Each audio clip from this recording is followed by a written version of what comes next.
standing at the rim of the Grand Canyon, staring down into layers of rock that have witnessed millions of years of Earth's history. Now imagine that beneath those ancient stone walls, hidden in chambers carved deep into the cliff face, lies evidence of a civilization so advanced, so impossible, that its very existence would shatter everything we think we know about human history. Imagine that this discovery was made over a century ago, documented in a major newspaper, backed by the most prestigious institution in American science, and then systematically erased from the historical record. This isn't fantasy. This isn't legend passed down through generations. This is a documented story that appeared in black and white, read by thousands, and then mysteriously vanished as if it never happened. The question isn't whether something was found. The question is what they're still hiding. For over 100 years, rumours have persisted that beneath the Grand Canyon's towering red cliffs lies something ancient, something that predates the native civilizations we know, something older even than the pyramids of Egypt. In the spring of 1909, one newspaper printed a story that the world has spent the next century trying to erase, dismiss, and explain away. But the evidence refuses to stay buried. The restricted zones remain off limits. The questions grow louder with each passing year, and somewhere in the depths of America's most iconic natural wonder, the truth waits in darkness. This is the story of the discovery that wasn't supposed to happen, the explorer who vanished from history, and the government conspiracy that may still be guarding the greatest archaeological secret ever found on American soil. The discovery that shook the world, April 5th, 1909, a date that should be remembered alongside the discovery of King Tut's tomb or the unearthing of Pompeii. Instead, it's been relegated to the dustbin of supposed hoaxes and dismissed legends.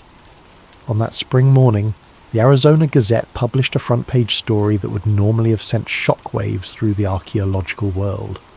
The headline read in bold type, "Explorations in Grand Canyon, mysteries of immense rich cavern being brought to light." The article wasn't a brief mention or a curiosity piece buried in the back pages. It was a detailed, extensive report spanning multiple columns, written with the kind of specificity that suggests either genuine investigation or an incredibly elaborate hoax.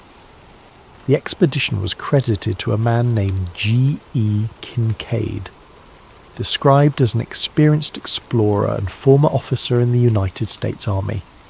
According to the Gazette, Kincaid had been conducting a journey down the Colorado River, collecting geological specimens and mapping previously uncharted sections of the canyon, when he noticed something unusual, high on a cliff face. What drew his attention was a symmetry that shouldn't exist in nature. While the Grand Canyon is filled with natural caves, alcoves and erosion patterns, Kincaid reportedly spotted something different. What appeared to be carved openings approximately 1,500 feet up a sheer rock wall in a remote section of Marble Canyon, near where the Little Colorado River feeds into the main waterway. The location itself was significant, isolated enough that few travellers would pass by, yet positioned where ancient peoples might have sought refuge or built something meant to last through the ages. Kincaid managed to reach the entrance. No small feat given the technical climbing required. What he found inside, according to his account published in the Gazette, was nothing less than a vast subterranean citadel carved directly into the living rock of the canyon itself. The article described passage after passage, some large enough to drive trucks through, others narrow and winding, all showing clear signs of artificial construction. The walls weren't rough stone, but smooth surfaces bearing hieroglyphic inscriptions, unlike anything seen in Native American cultures. The article detailed room after room filled with artifacts that seemed impossible, given conventional understanding of pre-Columbian America. There were copper tools of sophisticated design, ceremonial weapons, and tablets covered in unknown writing systems. One chamber reportedly contained dozens of mummified remains, preserved in a manner suggesting advanced knowledge of the process. The mummies themselves were described as being of unusual height, and possessing features that didn't match known Native American populations. But the most startling claims came from descriptions of the central chamber, what Kincaid allegedly called the shrine, or crypt. Here, the article reported, were statues and idols that belonged on the other side of the world. There were figures resembling Buddha, carved representations of Egyptian gods, including Osiris with his distinctive crook and flail, and hybrid animal-headed deities that looked like they'd been transported directly from the Valley of the Kings. The implications were staggering. If authentic, these artifacts suggested that either ancient Egyptians and Asians had reached North America thousands of years before Columbus, or that some common ancestral civilization had influenced both the Old World and the New. The Gazette article made clear that this wasn't a rogue expedition by a lone adventurer making wild claims. The story explicitly stated that Kincaid's work was being done under the sponsorship and direction of the Smithsonian Institution itself, America's preeminent museum and research organisation. The article named a Smithsonian representative called S.A. Jordan, who was supposedly leading the detailed excavation and cataloguing of the site. With the Smithsonian's name attached, the story carried weight and credibility that should have sparked immediate academic interest and follow-up investigations. Maps accompanied the article, pointing to the region of Marble Canyon and the area around what would later be designated as restricted zones near Isis Temple. The descriptions were specific enough that any qualified expedition should have been able to relocate the site. The article mentioned landmarks, distances, and geographical features with the kind of detail that suggests the reporter had either seen maps and notes from the expedition or had conducted interviews with someone intimately familiar with the location. For a brief moment in April of 1909, the world had access to what could have been the most important archaeological discovery in American history. And then, almost immediately, the story began to disappear. The vanishing. Within days of publication, something strange began to happen. Or rather, something didn't happen. There was no follow-up article. No competing newspapers sent their own teams to verify the claims. The Smithsonian Institution didn't issue press releases about their groundbreaking discovery. Academic journals didn't publish preliminary findings or call for peer review of the artifacts. The story simply stopped. Researchers attempting to track down G.E. Kincaid in subsequent years found themselves chasing a ghost. While the Arizona Gazette article described him as a former army officer with decades of exploration experience, official military records after 1909 contain no further mention of anyone by that name matching the description. Census records, which should show him living somewhere in America in the 1910 or 1920 counts, come up empty. It's as if G.E. Kincaid ceased to exist the moment his story was published. Even more suspicious, the Smithsonian representative allegedly overseeing the dig, S.A. Jordan, doesn't appear in any official Smithsonian employment records from that era. The institution has no archaeologist, administrator, or researcher by that name in their documented staff lists. When questioned about the expedition in later years, Smithsonian officials would claim complete ignorance, stating that no such expedition was ever funded, authorized, or conducted under their auspices. This presents us with a puzzle. Either the Arizona Gazette completely fabricated an elaborate story, inventing expedition members and creating detailed descriptions from pure imagination, or someone went to significant effort to remove all traces of these individuals from the historical record. The former seems unlikely, given that newspapers of the era, while less rigorous than modern journalism, typically didn't publish complete fabrications about major institutions like the Smithsonian. The latter suggests a level of coordinated erasure that strains credibility, but fits a pattern of what would happen in the years following the article's publication. The timing of subsequent events only deepens the mystery. Between 1910 and 1912, just 1 to 3 years after the Gazette story, the first comprehensive aerial surveys of the Grand Canyon were conducted. These early flights, using primitive aircraft that had only recently become viable for such purposes, carefully mapped the canyon's geography and photographed sections that were difficult or impossible to reach from ground level. Curiously, the photographs from these surveys identified numerous cave openings and carved spaces in the precise region Kincaid had described, particularly near what mapmakers had begun calling Isis Temple. However, by the time more detailed geological surveys were conducted in later years, many of these cave openings had been classified as inaccessible, blocked by rockfalls, or simply too dangerous for exploration. Some appear to have been deliberately sealed, though official explanations cite natural erosion and collapse.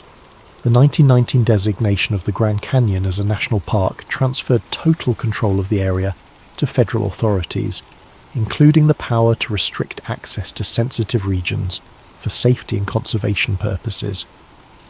Throughout the 1920s and 30s, occasional mentions of the Kincaid story would surface in fringe publications and regional historical societies, but mainstream archaeology ignored it completely. The Smithsonian's official position remained unchanged. No such expedition ever occurred. When pressed for documentation, the institution claimed that if any artifacts had been collected from the Grand Canyon region during that period, they would have been catalogued in the annual reports, and no such catalogue entries existed. But here's where the story gets interesting. Researchers digging through Smithsonian archives, not the public-facing collections, but the deeper storage facilities and administrative records, have found tantalising hints that something doesn't add up. An internal ledger from 1909 listing donations and acquisitions contains a curious entry describing unnamed copper ceremonial artefacts, with notations indicating they originated from the southwestern United States. The entry provides no specific location and no donor information, unusual for an institution that typically maintains meticulous records of provenance. Could these be artifacts from Kincaid's expedition, deliberately anonymised to break the connection to the controversial claims? The timing matches perfectly, and copper ceremonial objects were specifically mentioned in the Arizona Gazette article. Yet without more information, it remains circumstantial evidence, frustrating in its incompleteness. The 1940s brought another layer to the mystery. During the Second World War and in the years immediately following, the United States military conducted extensive aerial photography and mapping operations across the American Southwest, including highly detailed surveys of the Grand Canyon region. Many of these photographs were classified for national security reasons, ostensibly because they revealed military installations or sensitive infrastructure. However, researchers have noted that several of the classified photo sets focused on regions of the canyon with no apparent military value, areas far from roads, settlements, or strategic resources. What were they photographing? And why did those particular images require classification? The most heavily restricted photographic surveys covered, you guessed it, the area around Isis Temple and the section of Marble Canyon where Kincaid allegedly made his discovery. This suggests that federal authorities had ongoing interest in that specific region, an interest that required keeping details away from public scrutiny. By the 1950s, anyone attempting to investigate the original Gazette story faced a brick wall. The principals were gone, official records denied the expedition's existence, and the location itself had become increasingly difficult to access. The story should have died there, relegated to the status of turn-of-the-century yellow journalism and forgotten folklore. But it didn't die. Instead, it went underground, kept alive by researchers who noticed too many coincidences and too many questions that remained unanswered. The geography of secrets. There's something peculiar about the names scattered across the Grand Canyon's landscape, something that suggests knowledge hidden in plain sight. Open any official map of the canyon and you'll see them. Isis Temple, Tower of Ra, Osiris Temple, Horus Temple, Tower of Set. These aren't informal nicknames given by tourists or casual observers. These are official designations assigned by government cartographers and recognised by the United States Board on Geographic Names. Why would the heart of an American natural landmark be covered in Egyptian mythology? The answer lies in the late 1800s. when geologist Clarence Dutton conducted one of the first comprehensive surveys of the Grand Canyon region. Dutton was responsible for naming many of the canyon's features, and he demonstrated a clear fascination with ancient civilizations, particularly Egyptian culture. His choice of names has been dismissed by mainstream historians as simply reflecting the Victorian era's obsession with Egyptology following major discoveries in the Nile Valley. But here's what makes this fascinating. Dutton began assigning these Egyptian names in the 1880s, nearly 30 years before the Arizona Gazette published the Kincaid story. If the Gazette article was pure fabrication, it's an extraordinary coincidence that the hoaxers chose to locate their fictional, Egyptian-influenced cave system in a region that had already been named after Egyptian gods by an official government geologist decades earlier. Dutton's field journals, preserved in the Library of Congress, contain passages that researchers find intriguing. While conducting his survey work, Dutton made notes about unusual formations and features high in the canyon walls. In several entries, he references what he called anomalous structures, describing them as ruins or possibly carved features distinct from natural erosion patterns. However, he never elaborated on these observations in his published reports. The references remain tantalizingly vague, as if Dutton saw something worth noting but chose not to draw attention to it in official documentation. Could Dutton have been aware of something in those cliffs? Something that influenced his choice to coat the area in Egyptian nomenclature? Or was it truly coincidence that when Kincaid allegedly found his Egyptian-style artifacts and statues, it happened in the shadow of Isis temple? The statistical probability of this coincidence becomes harder to swallow when you consider the specificity of the correlation. The region around Isis temple is particularly interesting from a geological standpoint. The temple itself is a massive butte rising over 7,000 feet above sea level, with sheer cliff faces that would have been nearly impossible to scale using early 20th century equipment. Yet the area is riddled with cave systems and natural passages carved by ancient water flow. Geologists have confirmed that the rock layers in this area contain numerous voids and chambers, some quite extensive, formed over millions of years by underground rivers that have long since dried up or diverted course. What makes this relevant is that any ancient civilization looking to create a hidden, protected complex would find this region ideal. The natural cave systems would provide a framework requiring far less carving and excavation than building from scratch. The height and isolation would offer security against intruders and protection from flooding. The geological features would have been as evident to ancient engineers as they are to modern geologists. Modern topographical analysis has revealed something else interesting about the Isis temple region. Using satellite imagery and advanced mapping techniques, researchers have identified what appear to be trail systems, faint lines suggesting repeated passage over centuries or millennia, leading up the canyon walls toward the higher elevations where caves and alcoves exist.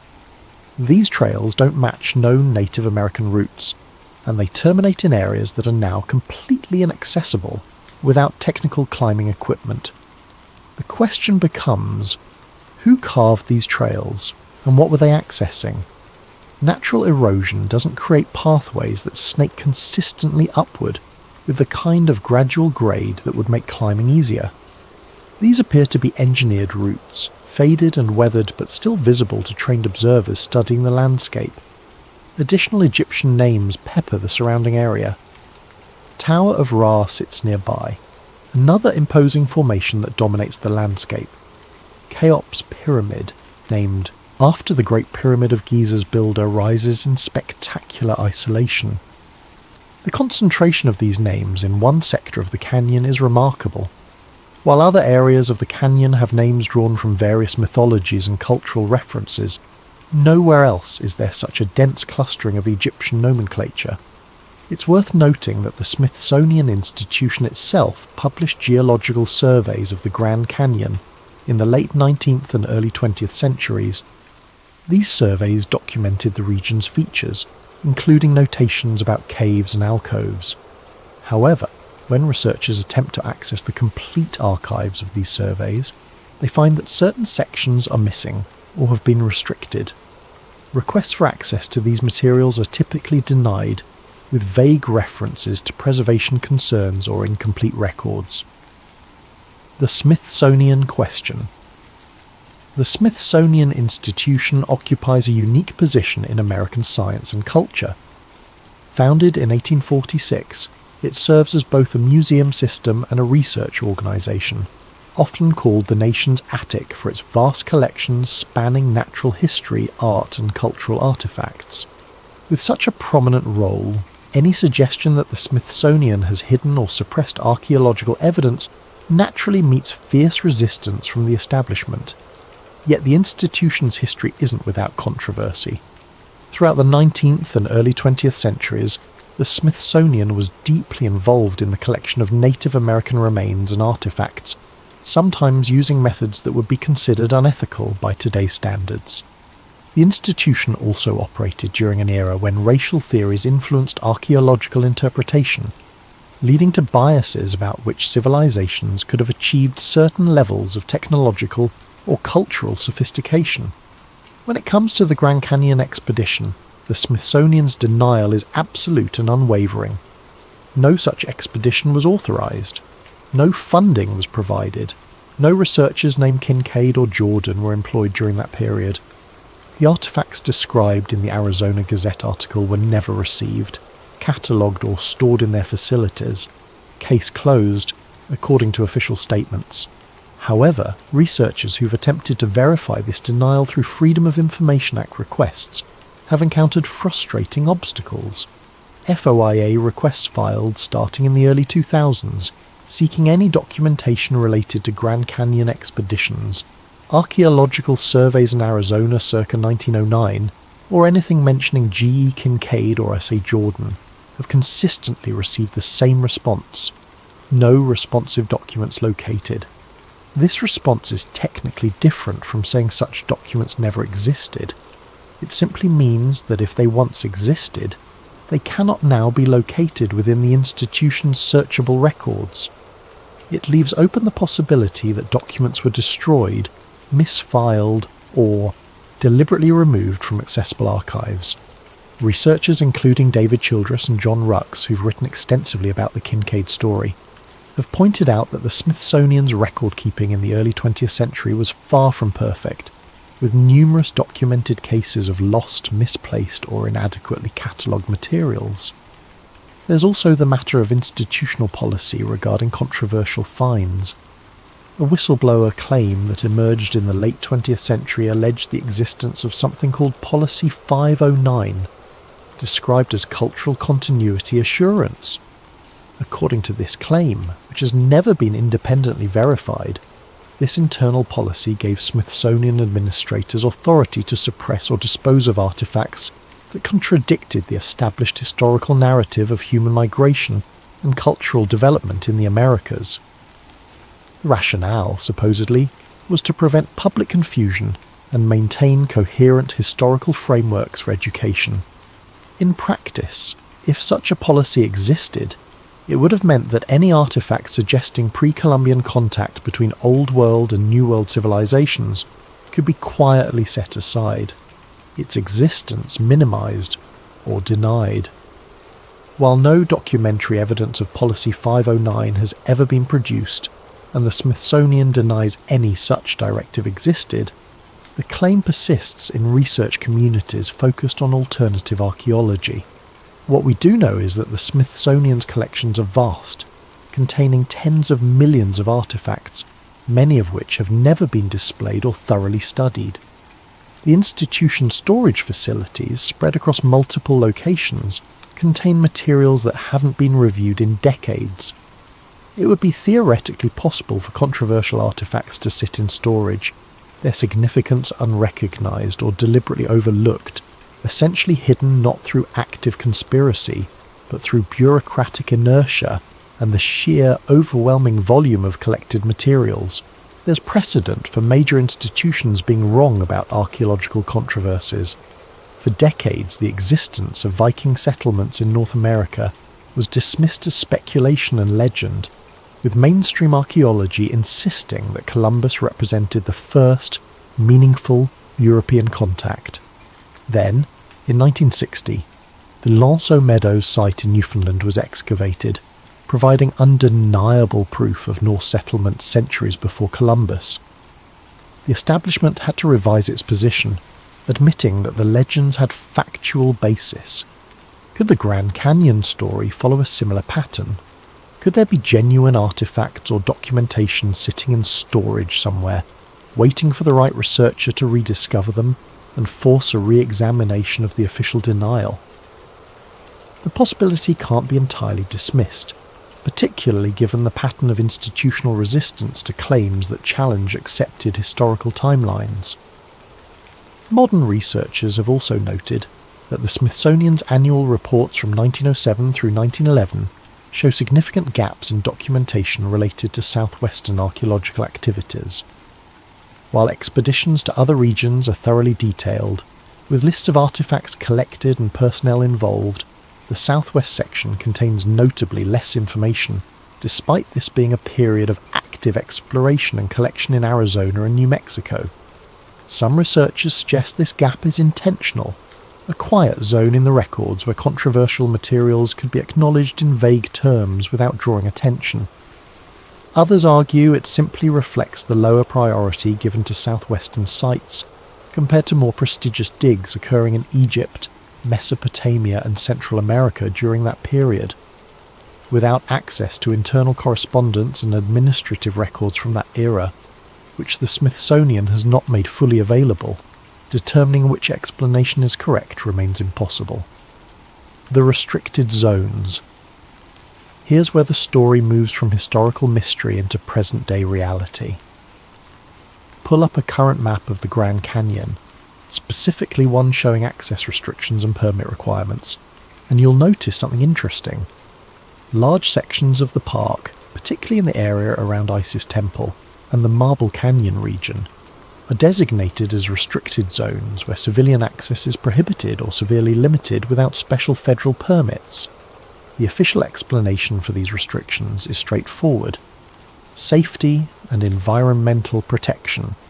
The Grand Canyon is a dangerous place. People die there regularly from falls, exposure and dehydration. Certain areas are considered too hazardous for general public access, with unstable cliff faces, extreme isolation, and routes that would require technical climbing skills beyond what the average visitor possesses. Additionally, sensitive archaeological sites from confirmed Native American cultures need protection from looters and careless visitors who might damage irreplaceable artifacts. All of these are legitimate concerns. The National Park Service has a responsibility to protect both visitors and the natural and cultural resources under their management. However, researchers interested in the Kincaid story have noted that the most heavily restricted areas correspond almost exactly to the region where the alleged cave system would be located, based on the Arizona Gazette article's descriptions. Hikers who've attempted to approach these areas, even with proper backcountry permits for adjacent zones, report unusual encounters. Park rangers appear seemingly from nowhere in extremely remote locations, areas where you wouldn't expect regular patrols. These rangers, according to multiple accounts, are insistent about turning people back, sometimes with an intensity that seems disproportionate to the supposed safety violations. In some cases, hikers report seeing vehicles in areas that shouldn't be accessible by road, unmarked trucks and SUVs that don't match standard park service equipment. There are accounts of helicopter activity at night, running without lights or with minimal lighting, circling the restricted areas. While helicopters are regularly used for rescue operations and scientific research in the canyon, these reports describe flights at odd hours with no apparent emergency situation to justify them.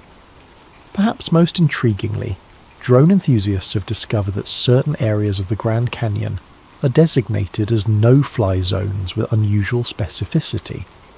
While the entire park has restrictions on recreational drone use, the prohibited areas around Isis Temple extend beyond the normal park boundaries and include airspace that would otherwise be available for private aircraft.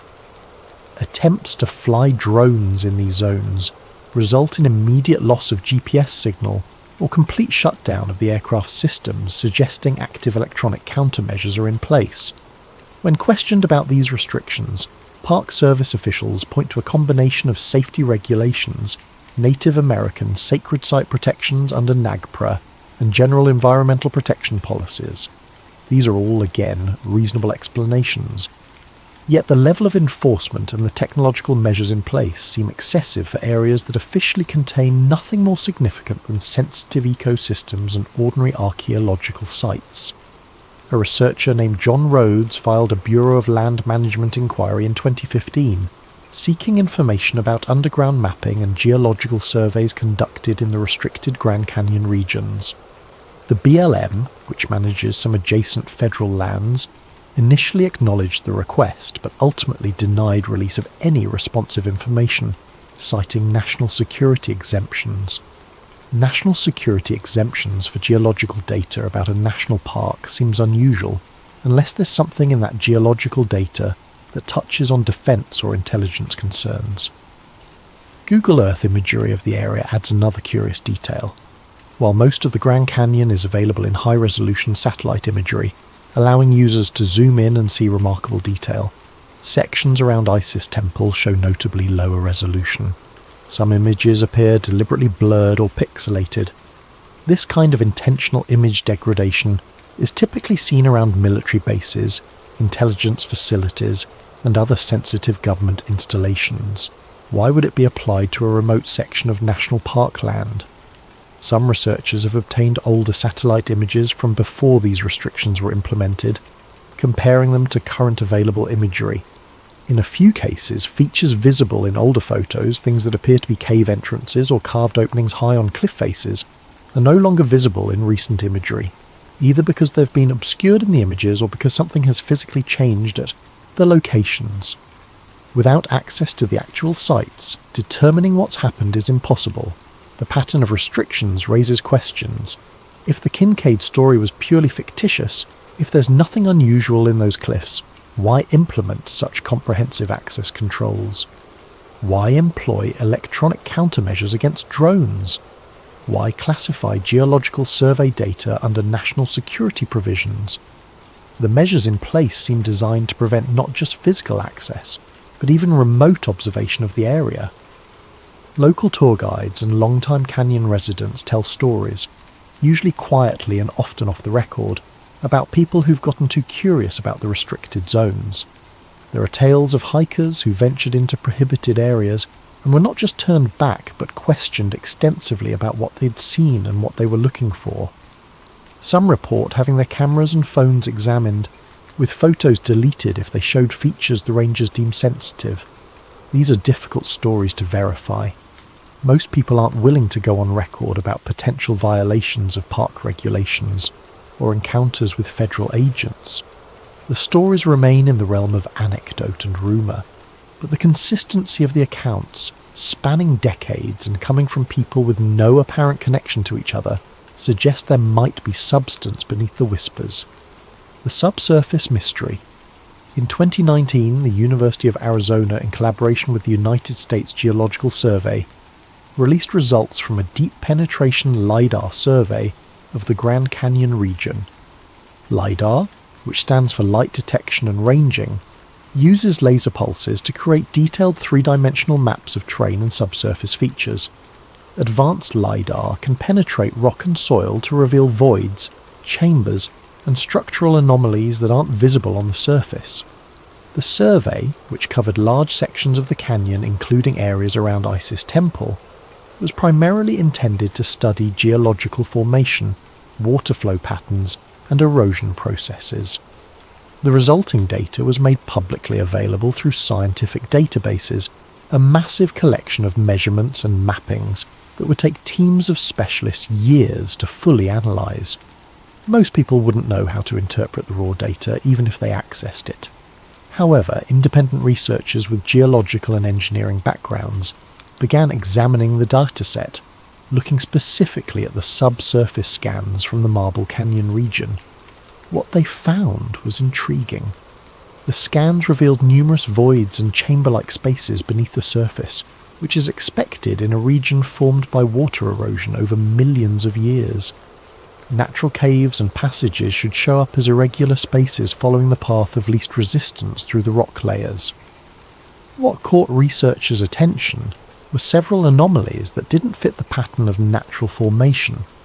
The scans showed what appeared to be symmetrical voids, spaces with unusually regular geometry located between 400 and 900 metres below the surface near Isis Temple. Natural erosion doesn't typically create rectangular or square chambers. Water flowing through rock creates organic, flowing shapes with irregular walls and ceilings.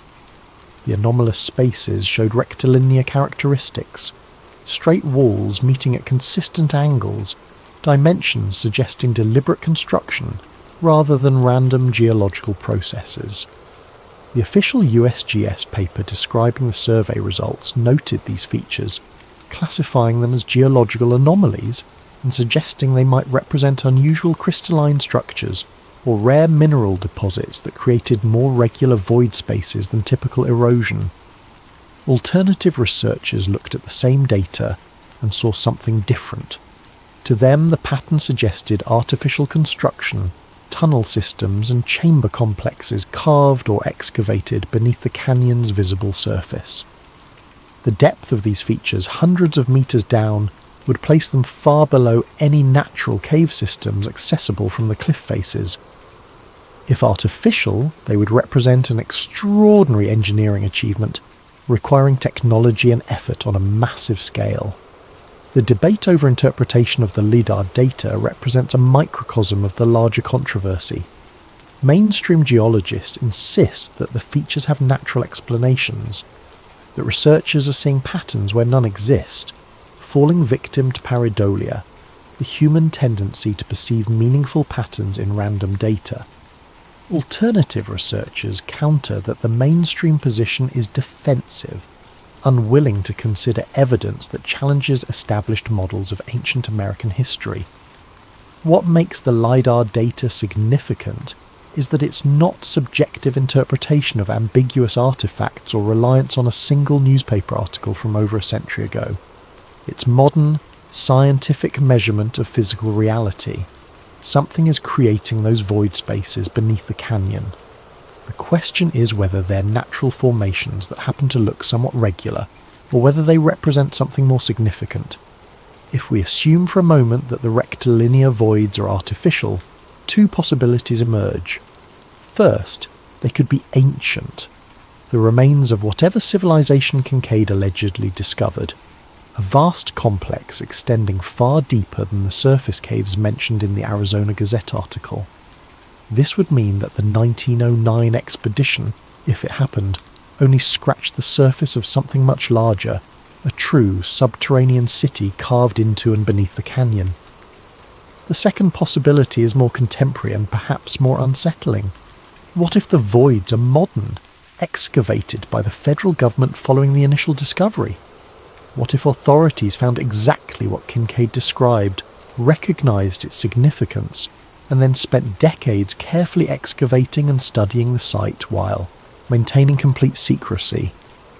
The restricted zones, the classified surveys, the missing documentation, all of it could be covering not just the original discovery, but an ongoing project that continues to this day. This second theory suggests that somewhere beneath the protected areas of the Grand Canyon, accessible only through heavily guarded entrances or even underground access points, miles away from the actual site, there exists a research facility studying artifacts and evidence that would revolutionize our understanding of ancient history. It sounds like science fiction, like conspiracy theory run wild. But is it really more fantastic than the possibility that ancient Egyptians built a city inside the Grand Canyon? Sometimes the cover-up and the original secret are equally difficult to believe. Government black projects exist. That's not speculation, it's documented fact. Programs like the Manhattan Project, Area 51's aviation testing, and numerous Cold War operations remained completely hidden for years or decades. the government has both the capability and the demonstrated willingness to conduct long-term classified projects when deemed necessary for national security or other priorities. Could the Grand Canyon's restricted zones hide something similar? The LiDAR data can't answer that question definitively. What it does is provide concrete evidence that something unusual exists beneath the surface in exactly the region where this story is focused for over a century. Whether that something is natural or artificial, ancient or modern, remains open to interpretation. But it's no longer possible to simply dismiss the entire story as baseless legend when modern scientific instruments are detecting anomalies that demand explanation. The patterns emerge. Take a step back and look at the full picture, the timeline of events, the pattern of official responses, and the physical evidence we can verify. In 1909, a detailed newspaper article describes an impossible discovery. Within years, the region is surveyed, mapped, and eventually brought under federal control. The individuals named in the article vanish from records. The institution allegedly sponsoring the work denies all knowledge. Access to the site becomes increasingly restricted. Documentation is missing or classified. Modern surveys detect unusual subsurface features, and all of this centres on a region that was named after Egyptian gods decades before the article was published. Each individual element might be explicable. Newspapers have published hoaxes. Records get lost. Restricted zones exist for legitimate safety reasons, but the cumulative weight of coincidence becomes harder to dismiss. At what point does coincidence become pattern? When does skepticism about conspiracy theories cross into willful blindness about anomalous evidence? The mainstream archaeological community's position on the Grand Canyon story has remained consistent. It's a hoax, fabrication created by the Arizona Gazette to sell newspapers during a slow news period. Proponents of this view point out that no physical evidence has ever been produced, that none of the artifacts described in the article have surfaced in private collections or museum storage, and that the Smithsonian's denial should be taken at face value given the institution's reputation. Alternative researchers counter that the absence of physical evidence is exactly what you'd expect if there was a successful cover-up. They argue that the mainstream position relies on trusting institutional denials while ignoring the pattern of unusual facts surrounding the case.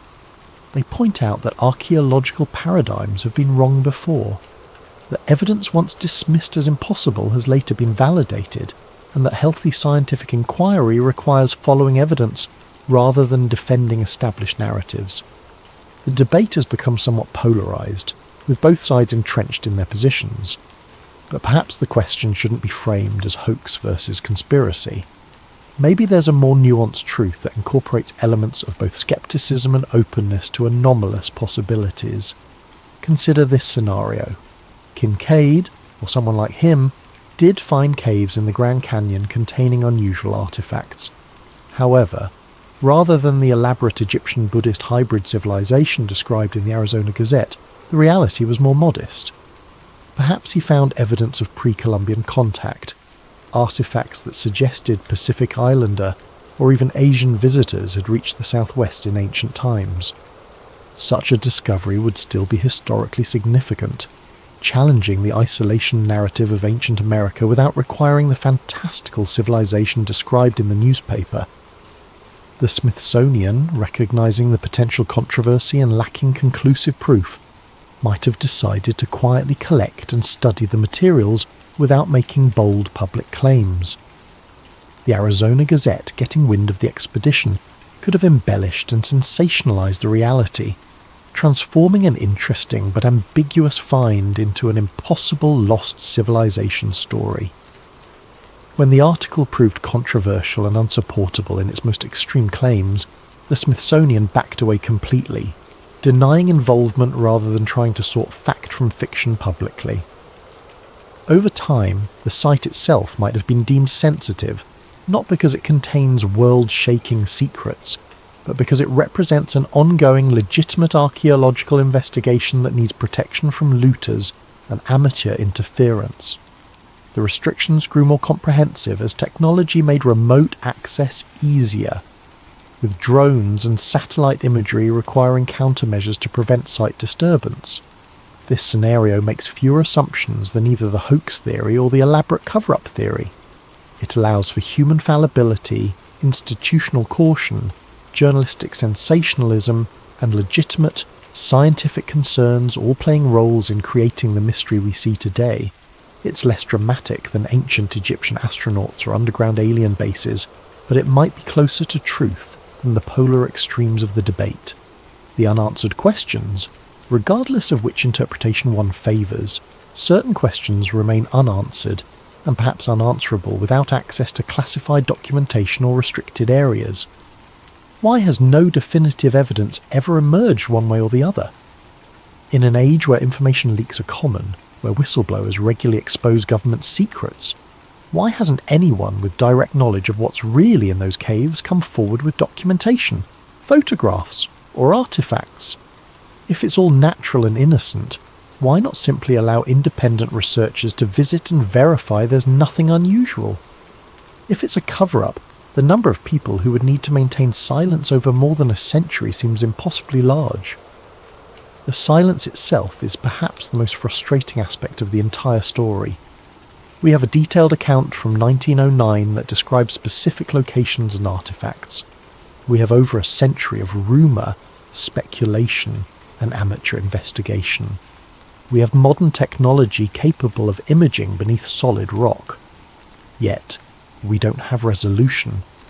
The story exists in a strange limbo between debunked hoax and unverified truth, with evidence supporting both conclusions depending on how you weigh various factors.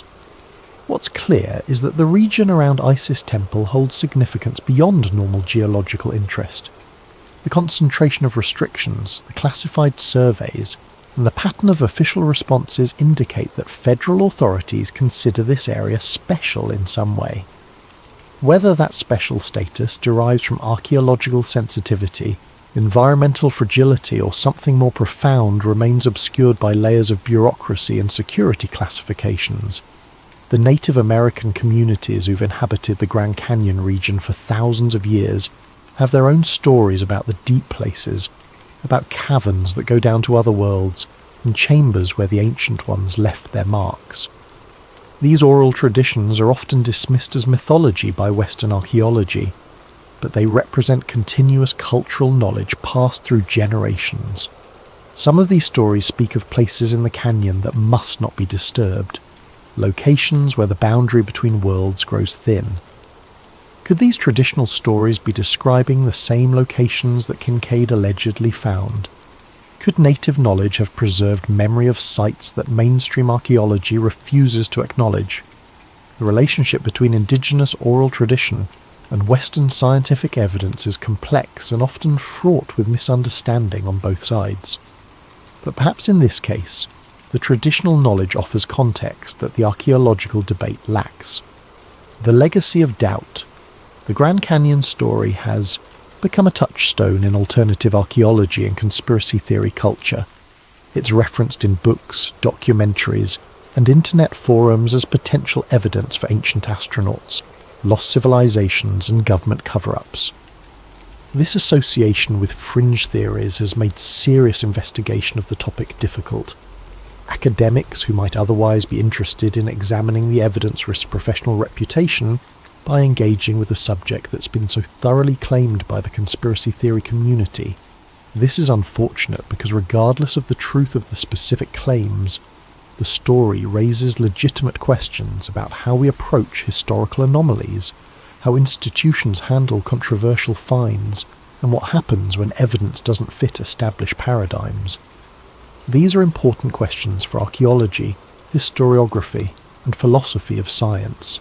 They deserve serious engagement rather than dismissal by association. The polarization also means that new evidence, when it emerges, gets interpreted through tribal lenses rather than evaluated on its merits. When the LiDAR data revealed subsurface anomalies, true believers saw confirmation of everything they had always believed, while skeptics saw natural formations misinterpreted by motivated reasoning. Neither side seriously considered that the truth might lie somewhere between their positions or in directions neither had imagined. What would it take to resolve the mystery definitively? The most direct approach would be a properly funded, academically rigorous expedition, with full federal cooperation to examine the restricted areas around Isis Temple. Such an expedition would need authority to access the closed zones, equipment to safely reach and explore any cave systems present, and the expertise to properly document and interpret whatever is found. The results should be made public regardless of what's discovered. If there's nothing there, if the caves contain only natural formations and perhaps some modest evidence of ancient Native American use, that conclusion would end the speculation. If something more significant is found, it deserves proper archaeological study and public disclosure according to standard scientific protocols. The current situation, where access is prohibited and official denials prevent investigation, only feeds continued speculation and conspiracy theories. But such an expedition is unlikely to happen. The federal government has shown no inclination to address the controversy, preferring to let the story remain in the realm of fringe theories and dismissed legends.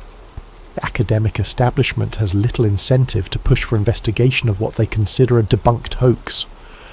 And the alternative research community, while passionate about the topic, lacks the resources and authority to conduct the kind of comprehensive study needed. So the mystery persists, passed from one generation of researchers to the next, always remaining tantalizingly unresolved. Each new piece of technology, from satellite imagery to ground-penetrating radar to LiDAR surveys, offers hope that definitive evidence will finally emerge. And each time, the evidence is ambiguous enough to support multiple interpretations, keeping the debate alive but never reaching conclusion. The final accounting, more than 115 years have passed since the Arizona Gazette published its account of wonders hidden beneath the Grand Canyon's ancient stone. In that time we've split the atom, landed on the moon, mapped the human genome and developed artificial intelligence. Yet this one question, about whether an impossible civilization left traces in America's most iconic natural landmark, remains unanswered. Perhaps that's fitting. The Grand Canyon itself is a monument to deep time, to geological processes operating over millions of years, creating beauty and grandeur beyond human scale. Against that backdrop, a century of human mystery seems appropriate, a small puzzle within a much larger wonder. But for those who've spent years investigating the story, tracing leads through archives, filing freedom of information requests, analysing maps and survey data, the lack of resolution is frustrating. They've uncovered enough anomalies to believe there's something to the story, but not enough hard evidence to prove their case definitively. They exist in an evidential limbo, convinced something important remains hidden, but unable to access what they need to demonstrate it. The true believers maintain faith that someday, somehow, the secrets will emerge. Perhaps a deathbed confession from someone involved in the alleged cover-up. Perhaps a discovery in some forgotten archive, documentation that everyone missed for decades. Perhaps a change in government policy that declassifies the restricted surveys and allows independent verification of the site. They wait for vindication, for the moment when the world has to acknowledge they were right all along. The skeptics continue to dismiss the entire affair as a lesson in critical thinking, an example of how elaborate stories can persist despite lack of evidence, how human desire for mystery and hidden knowledge creates narratives that satisfy emotional needs rather than evidentiary standards. They see the believers as victims of confirmation bias, interpreting ambiguous information through lenses of pre-existing belief rather than objective analysis. And the rest of the world mostly ignores the controversy entirely, visiting the Grand Canyon as tourists, marvelling at its beauty, taking photographs and moving on with their lives, completely unaware that beneath their feet, if the stories are true, lies evidence that would rewrite everything we think we know about ancient human history. In the end, what are we left with? A newspaper article from 1909 describing an impossible discovery. a pattern of missing documentation and vanished individuals, a region of national parkland with unusual restrictions and security measures, modern geological surveys detecting anomalous subsurface features, and more than a century of debate that has convinced no one and resolved nothing. Maybe the answer was discovered more than 100 years ago, documented in reports that sit in classified archives, physically locked away in storage facilities we're not allowed to access. Maybe those artifacts described in the Arizona Gazette, the copper tools and hieroglyphic tablets and stone sarcophagi, rest in carefully climate-controlled vaults, studied by researchers bound by security clearances and non-disclosure agreements, slowly revealing secrets about human history that we won't learn for generations. Or maybe there's nothing there at all except natural caves and the wishful thinking of people who want the world to be more mysterious than it is. Maybe G.E. Kincaid was a fraudster or a fantasist. The Arizona Gazette was complicit in a hoax or a victim of a con artist, and the Smithsonian's denials are entirely truthful. Maybe the restrictions around Isis Temple protect only endangered species and fragile ecosystems. Maybe the LIDAR anomalies are just unusual geology, with natural explanations we haven't fully worked out yet. The honest answer is that we don't know. We can't know without access to information and locations that remain prohibited. The mystery endures because resolution is prevented by the same factors that create the mystery in the first place: secrecy, restriction, missing documentation, and official denial. What we can say with certainty is that the story refuses to die. Every few years, a new generation discovers the Arizona Gazette article and begins asking the same questions their predecessors asked. Technology advances, new analytical tools become available, and researchers apply these fresh capabilities to old evidence, hoping for the breakthrough that will finally crack the case open. The search continues because the human drive to solve mysteries, to uncover hidden truths, is stronger than the frustration of repeated dead ends. The Grand Canyon keeps its secrets well. That's what it does. It's kept secrets in stone for millions of years, revealing them only grudgingly, layer by layer, to patient geological inquiry. If there are human secrets hidden in those depths alongside the geological ones, they seem equally protected, equally patient, equally unwilling to yield themselves easily to investigation. Stand at the rim and look down into those profound depths. See the layers of time stacked in bands of colour, each representing epochs almost incomprehensible in duration. Consider that somewhere in that vast expanse of ancient stone, if the story is true, evidence exists that would force us to fundamentally reconsider human history. Or consider that the story is false, and the real wonder is the canyon itself, which needs no ancient civilizations or government conspiracies to be extraordinary. Either way, the question persists. What lies in the forbidden depths? What secrets does the Grand Canyon guard? Did G.E. Kincaid discover something world-changing in 1909, or did he discover nothing at all? Is the Smithsonian hiding evidence that would revolutionize archaeology, or simply refusing to dignify a baseless hoax with serious response? Are the restricted zones protecting something profound, or just protecting sensitive areas from public disturbance? The answer exists somewhere, in classified files or non-existent fabrications, in sealed caves or empty stone, in conspiracy or coincidence. But until someone with the authority, resources and determination to find out emerges and demands resolution, the mystery endures. The forbidden depths keep their secrets, and perhaps that's how it will remain. One more mystery in a world that has far too few of them left.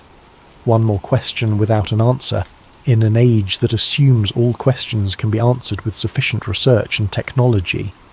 The Grand Canyon has witnessed the entire span of human existence on this continent play out as barely a moment in its geological lifetime. It will witness our civilization's end, whatever form that takes, with the same indifference it's shown everything else. Against that perspective, whether an ancient Egyptian colony carved crypts in its cliffs seems almost trivial. but it doesn't feel trivial to those who've spent years chasing this story. To them, it's everything. It's proof that history is deeper and stranger than we've been told. It's evidence that conventional wisdom is sometimes wrong. It's validation that asking questions and challenging official narratives serves a purpose. Or it's a lesson in critical thinking, a cautionary tale about believing extraordinary claims without extraordinary evidence. Take your pick. Believe what makes sense to you. But remember that choosing disbelief based on absence of public evidence is no more epistemologically sound than choosing belief based on absence of definitive refutation when the evidence is sealed behind classified barriers and restricted access zones. The story of the Grand Canyon's hidden chambers, of Egyptian statues in Arizona caves, of explorers who vanished from history and institutions that deny what they once discovered, remains unresolved. It will likely remain unresolved long after everyone reading these words has turned to dust. The canyon will still be there, silent and eternal, keeping whatever secrets it holds, refusing to care whether we believe or doubt, whether we search or surrender. And maybe that's the most profound truth of all, that some mysteries persist not because they're difficult to solve, but because their resolution is prevented by human choice. That the greatest secrets might be hidden not by time or technology, but by simple prohibition, by locked gates and classified stamps, and official denials that can never quite be overcome by civilian inquiry.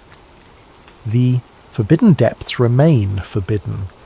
The secrets, if secrets they are, remain secret, and somewhere in the heart of America's most magnificent natural wonder, something waits in darkness, known or unknown, real or imaginary, significant or mundane, kept from us by distance and prohibition and the slow decay of memory. Until the day someone decides that we deserve to know the truth, whatever that truth might be, the mystery endures. The Grand Canyon keeps its secrets, and we are left to wonder, to speculate, to argue among ourselves about what might or might not lie hidden in stone, forever tantalized by the possibility that just out of reach, just beyond the barriers, something extraordinary awaits discovery. Or nothing at all. That too is possible, and in the absence of certainty we each choose what to believe.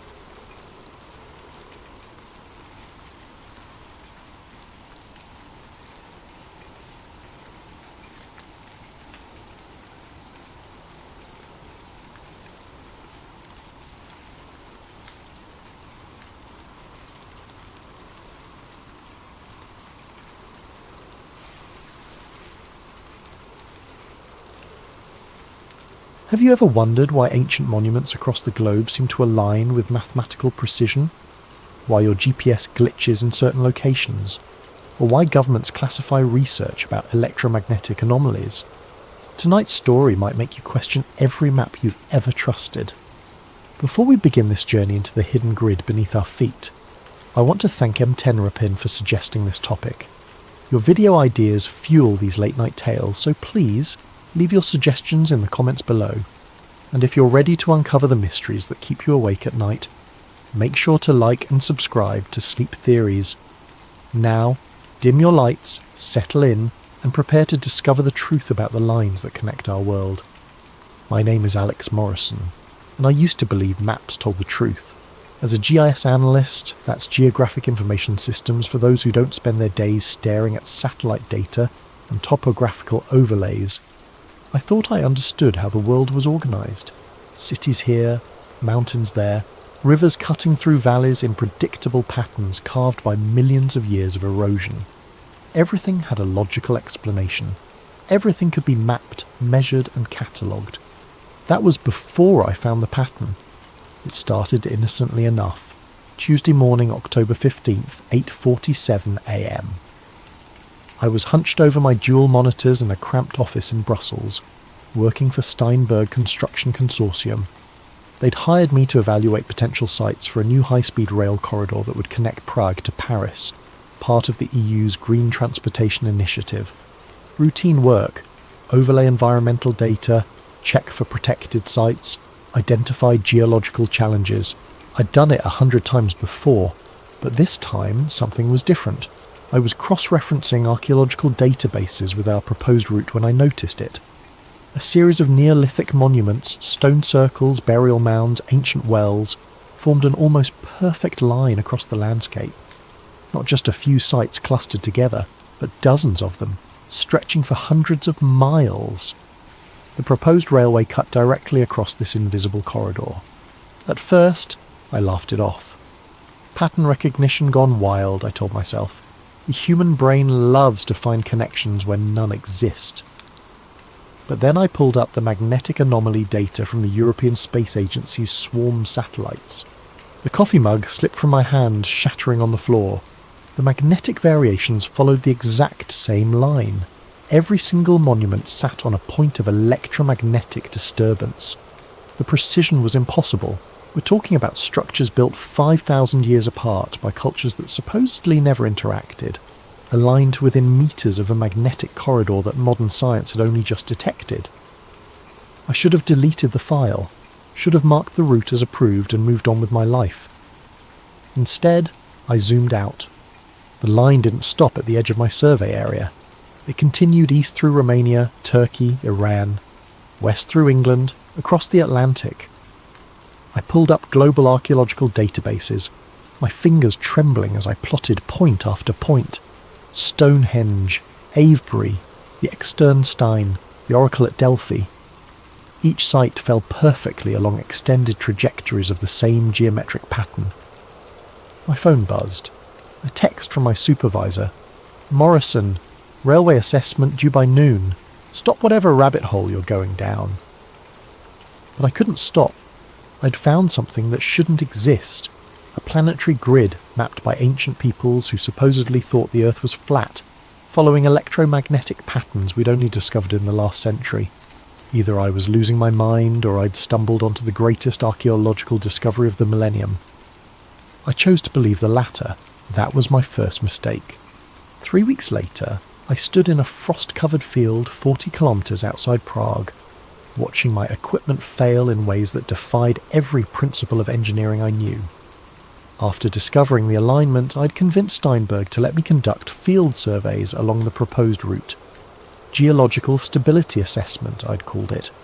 What I really wanted was to stand on one of these intersection points myself, to take readings that might explain how ancient peoples had detected magnetic anomalies without compasses or magnetometers. The morning had started normally enough. I'd parked my van on a dirt road near the village of Holubice, unloaded my survey equipment, and hiked 2 kilometres to the first monument site, a circle of weathered standing stones that locals called Devil's Dance. The temperature hovered just above freezing, and mist clung to the valleys like cotton wool. I set up my differential GPS unit first, waiting for it to lock onto satellites. The device chirped, showing full signal strength. Then, as I walked toward the centre of the stone circle, the screen flickered. Acquiring satellites. Signal lost. Acquiring satellites. I checked my phone. Same problem. The GPS app showed my location jumping wildly, placing me first in Prague, then Vienna, then somehow in the middle of the Atlantic Ocean. My professional-grade survey unit, accurate to within centimetres under normal conditions, couldn't even determine which continent I was on. The electromagnetic field meter came next. The moment I switched it on, the needle slammed against the maximum reading and stayed there, quivering like it was fighting against invisible restraints. I'd seen similar readings near power lines or transformer stations, but we were in the middle of farmland. The nearest electrical infrastructure was kilometres away. "You shouldn't be here." I spun around. An elderly woman stood at the edge of the field, wrapped in a thick wool shawl. Her face was deeply lined, her eyes the pale blue of winter sky. "I'm sorry," I called out in my broken Czech. She switched to accented English. "This place. It's not for outsiders, not for their machines." She gestured at my equipment with a gnarled finger. "I'm just conducting surveys for the railway," I explained, walking toward her. "Making sure the ground is stable." She laughed, but there was no humour in it. "Stable? This line has been here since before the first stones were raised. Before your railways, before your cities. Our ancestors knew to respect it, to build their monuments as, jak se říká, anchors, to keep the energy flowing properly. Energy? I pulled out my tablet, showing her the magnetic anomaly map. You mean this? You know about the electromagnetic patterns? Her eyes widened. For a moment she looked genuinely frightened. You've mapped it. The whole grid? She grabbed my arm with surprising strength. You must stop. Some knowledge isn't meant to be documented. They will come for you if you continue. Who will come? But she was already walking away, moving faster than seemed possible for someone her age. The ones who already know, she called back. The ones who've always known. I wanted to follow her, to demand answers, but my drone chose that moment to fall out of the sky. No warning, no gradual descent. 1 second it was hovering steadily, the next it dropped like a stone, smashing into the frozen ground 20 meters away. As I ran to retrieve it, I noticed something through the trees, a structure that didn't belong. Hidden behind a thick stand of pines was a concrete building, brutalist in design, with narrow windows like suspicious eyes. Military architecture, Cold War era by the look of it. The smart thing would have been to leave immediately. Instead, I collected my broken drone and hiked toward the building. The structure was abandoned but not ancient. Rust streaked the metal door, which hung open on failing hinges. Inside, fluorescent lights dangled from exposed wiring, and the walls were covered in mould that formed patterns like continental drift. But it was the maps that stopped me cold. The entire north wall was covered in them. Topographical maps, geological surveys, electromagnetic readings, layers upon layers of data, some dating back to the 1960s. Red strings connected pins at various locations, creating a web that stretched across Europe.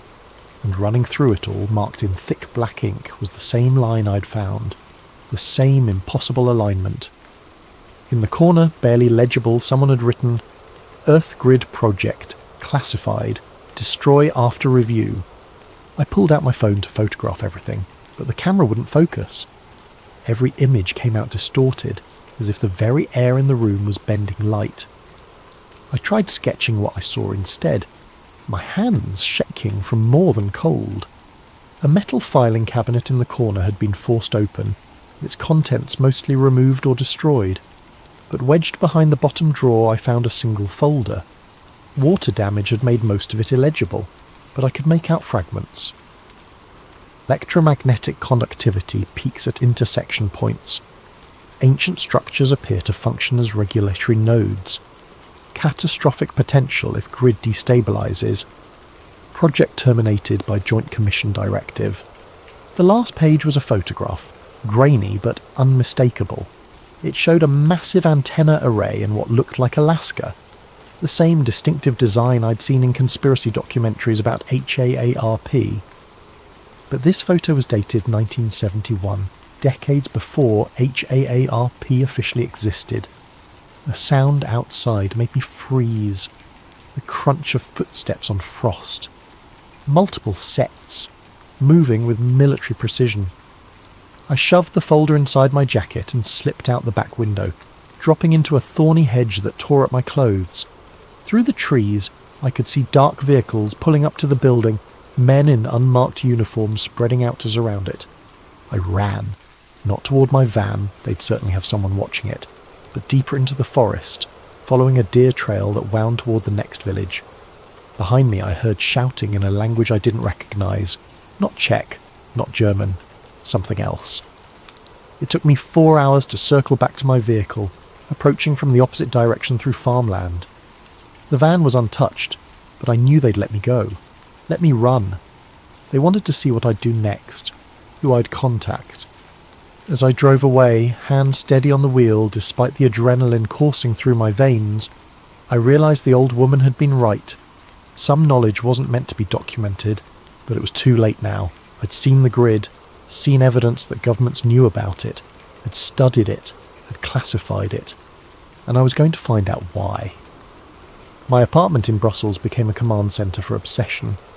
After the encounter at Holobici, I'd returned to work, filed a bland report recommending further geological assessment, and pretended everything was normal. But every evening, I locked my door, pulled the blinds and dove deeper into the mystery. The coffee table disappeared under printed maps.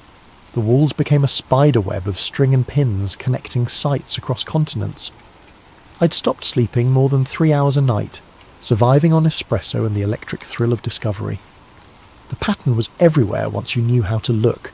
Start with the obvious ones, the monuments everyone knows, the pyramids of Giza, Stonehenge, Machu Picchu, Easter Island. Plot them on a globe, not a flat map, and they formed geometric relationships so precise they could have been placed by satellite guidance. The Great Pyramid sits at the exact centre of Earth's landmass. Easter Island is antipodal to the Indus Valley civilization sites. Angkor Wat, the Nazca Lines, and Easter Island form a perfect Great Circle route, but those were just the famous nodes. The real revelation came when I started plotting lesser-known sites. Every major ancient city sat on the grid. Babylon, Persepolis, Constantinople, Carthage, all built at intersection points where multiple energy lines converged. The Romans, master engineers, had built their road system following these same invisible highways. The Silk Road traced a major east-west corridor. Even modern cities clustered around the same points: New York, London, Tokyo, Cairo. It wasn't random. It couldn't be. I pulled declassified documents from every database I could access. The US Freedom of Information Act, the UK National Archives, leaked Soviet files from the fall of the USSR. Most of it was useless. Budget reports, personnel transfers, bureaucratic minutiae. But buried in the noise were fragments of something bigger. Project Stargate, the CIA's remote viewing program, included maps marking psychic hotspots that matched my grid lines perfectly. Operation Paperclip scientists had studied Earth radiation patterns in the 1950s. The Soviets had run something called Program Sputnik Grid that involved placing sensors at ancient monument sites across their territory. The most intriguing find came from a 1962 Canadian military report about the construction of the DEW line, the distant early warning radar system across the Arctic. An engineer named Captain Lawrence Brennan had noted persistent electromagnetic anomalies at certain locations that required special shielding for equipment. His proposed sites for radar stations, plotted on my grid, formed a perfect arc along a major ley line. But the document that changed everything was a leaked memo from 1997, source unknown, that had circulated on conspiracy forums before being scrubbed from most of the internet. I found it cached on an obscure Russian server. 2. Joint Chiefs Special Projects Division Aura. Earth grid stability concerns. Recent seismic activity correlates with disruption of natural electromagnetic corridors via urban development and mineral extraction. Recommendation: establish monitoring stations at key intersection points under cover of telecommunications infrastructure. See attached list of priority sites. The attached list was gone, but the implication was clear. They knew. The military, the intelligence agencies, the energy companies, they all knew about the grid, and they were using it. I started mapping modern installations against the ley lines. The correlation was undeniable. HARP in Alaska, ISCAT in Norway, Sura in Russia, Arecibo in Puerto Rico. Every major ionospheric research facility sat directly on an intersection point. The Large Hadron Collider at CERN traced a circle around one of the most powerful convergent zones in Europe. Nuclear power plants clustered along the lines. Major military bases were built at intersection points. Even the routes of underground fibre optic cables followed the ancient paths, as if modern engineers were unconsciously drawn to the same energy corridors their ancestors had marked with standing stones. My phone rang at 3 a.m. on a Tuesday. Unknown number. Stop digging. The voice was electronically distorted, genderless. Who is this? Someone trying to help you. You found the grid. Congratulations. Now forget about it before you end up like the others. What others? Bruce Cathy, John Michel, Ivan Sanderson, all the researchers who got too close to the truth. Heart attacks, car accidents, sudden illnesses. Very convenient. My blood chilled. I knew those names. Independent researchers from the 60s and 70s who'd written about Earth energy grids. All died relatively young under questionable circumstances. Why are you warning me? Because the grid is destabilizing. The ancients built monuments as regulators, keeping the energy in balance. Modern construction is disrupting the flow. Mumbai, 2006. Haiti, 2010. Fukushima, 2011. Those weren't random natural disasters. They were pressure releases along fractured ley lines. That's impossible. Electromagnetic fields don't cause earthquakes. The voice laughed, bitter and electronic. The electromagnetic fields are just what we can measure. The grid is deeper than that. It's the planet's nervous system, its circulation, and we're giving it a stroke, one skyscraper at a time. Then we need to warn people. With what evidence? Mystical energy lines, ancient wisdom. You'll be dismissed as a crackpot. Unless ... The voice paused. Unless you can prove the energy is real, measurable, usable. How? Return to the grid, not with standard equipment. That's designed to filter out the frequencies you need to detect. Build your own sensor. Copper coils, crystal oscillators, very specific specifications. I'm sending you the plans now. My laptop pinged with an encrypted file. One more thing, the voice said. When you record the surge, you'll have about 6 hours before they track the signature back to you. Use that time wisely. The line went dead. I opened the file. The schematic looked like something Tesla might have designed after a fever dream. Multiple copper coils in a complex geometric arrangement, connected to crystal oscillators and frequency analyzers. The materials list was surprisingly mundane, everything available from electronic suppliers. It took me 3 days to build it, working in secret in a rented storage unit outside the city. The device looked like abstract art more than scientific equipment, all gleaming copper spirals and crystal matrices. But when I powered it on, every LED lit up green. It was detecting something. Now I just had to be crazy enough to test it. The academic forum was my first mistake. Well, second, if you count building the sensor. But hubris makes fools of us all. And I needed someone, anyone, to verify I wasn't losing my mind. Geoanomalies.net was a small community, mostly graduate students and professional geologists sharing unusual findings. I created a throwaway account and posted a conservative summary. Electromagnetic anomalies correlating with ancient monument placement, seeking peer review.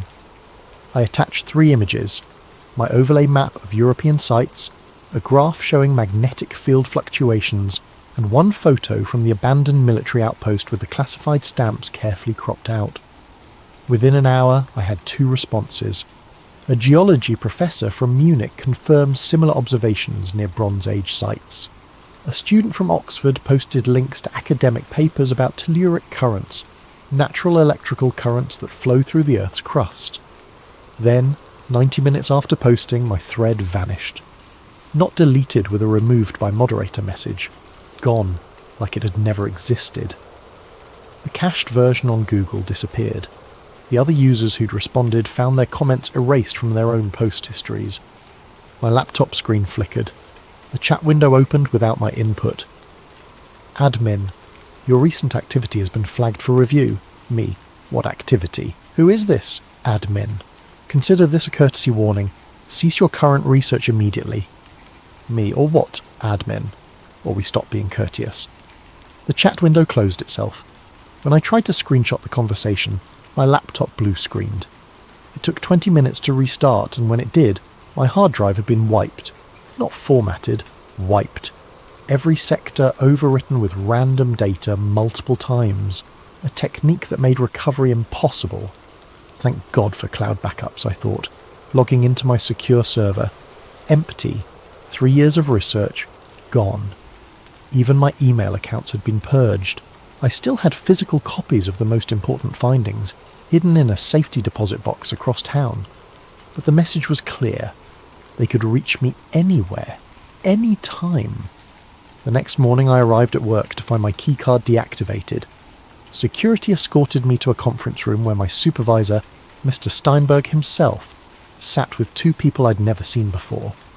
A woman in a severe black suit and a man who looked like he'd been carved from granite, both with a kind of posture that screamed military. Alex, Steinberg began, sweating despite the air conditioning. These representatives from the European Infrastructure Security Division have some concerns about your recent surveys. I'd never heard of the European Infrastructure Security Division. I doubted it existed on any official registry. The woman smiled without warmth. Mr. Morrison, your work on the railway project has been exemplary. However, we've noticed some unusual patterns in your research that fall outside the project's scope. I'm thorough, I said. I investigate all factors that might affect construction, including archaeological sites hundreds of kilometres from the proposed route. The man's accent was impossible to place, including electromagnetic phenomena that have no bearing on rail safety. I believe they do have bearing. What you believe is irrelevant. The woman pulled out a tablet showing my deleted forum post. Discussing classified military research on public forums is a serious offence. Classified?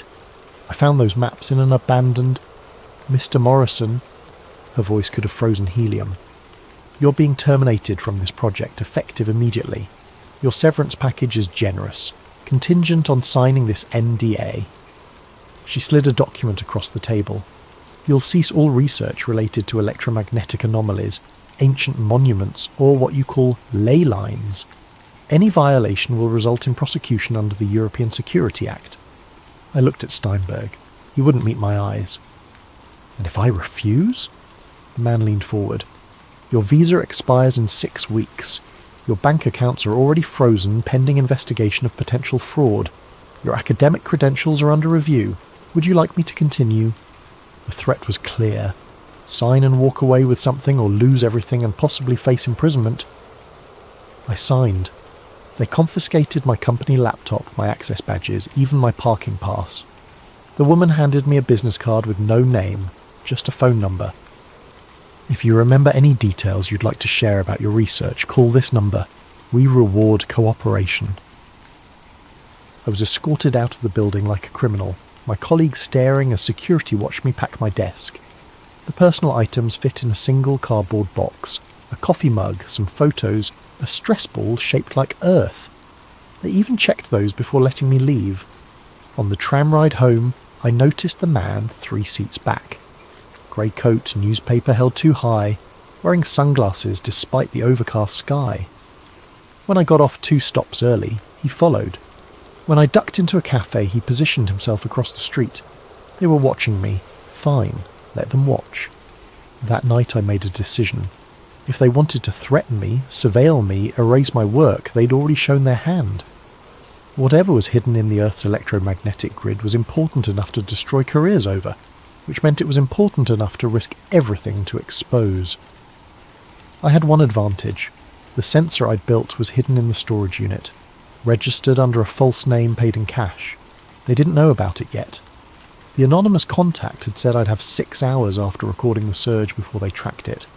6 hours to gather proof and upload it somewhere they couldn't reach. I started planning. The winter solstice seemed appropriate. December 21st, the longest night of the year, when ancient monuments worldwide align with celestial events. If the Earth's energy grid responded to cosmic cycles, this would be the night to prove it. I chose a site carefully, the intersection of 3 major ley lines near Carnac in Brittany, France.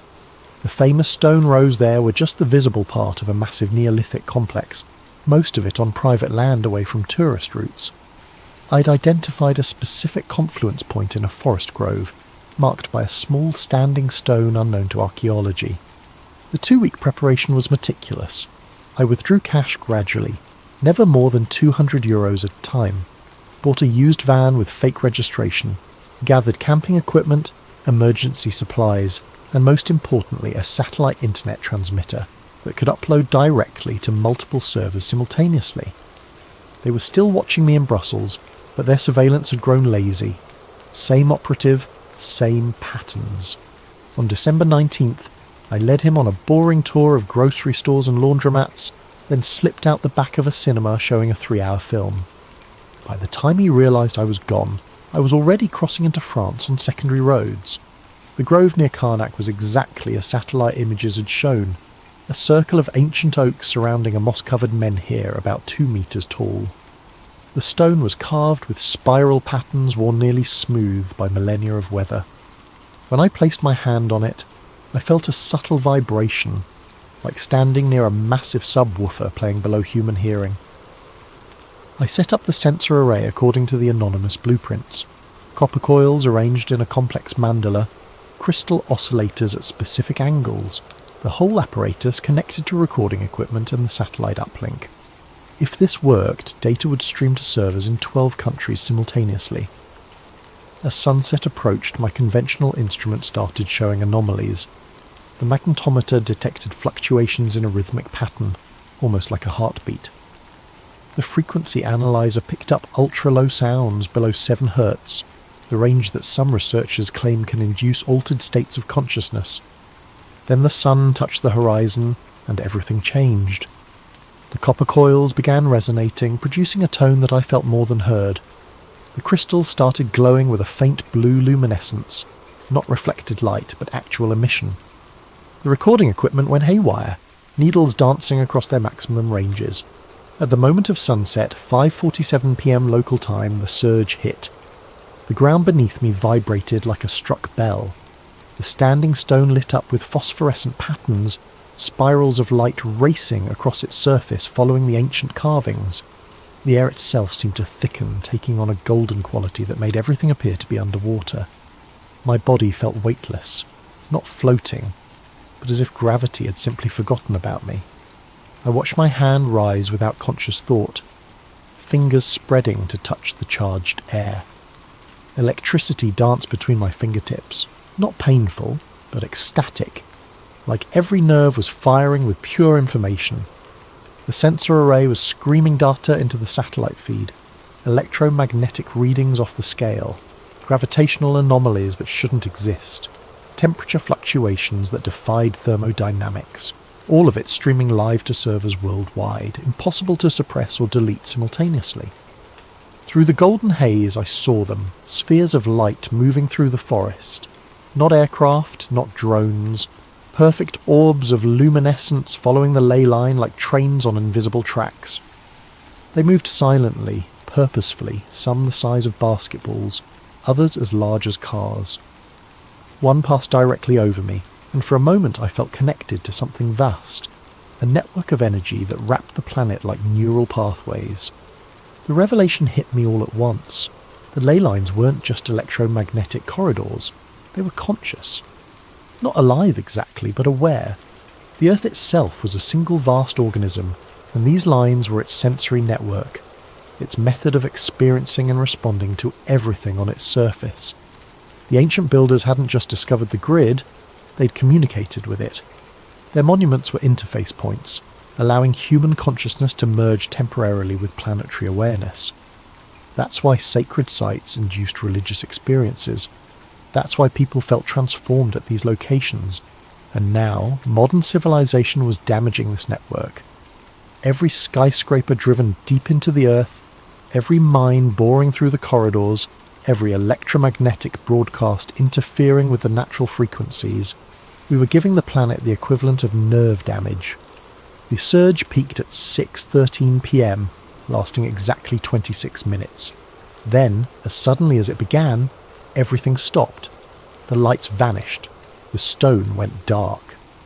My equipment powered down simultaneously, despite having hours of battery remaining. In the sudden silence, I heard vehicles approaching. Many vehicles. I grabbed the memory cards from the recording equipment and ran.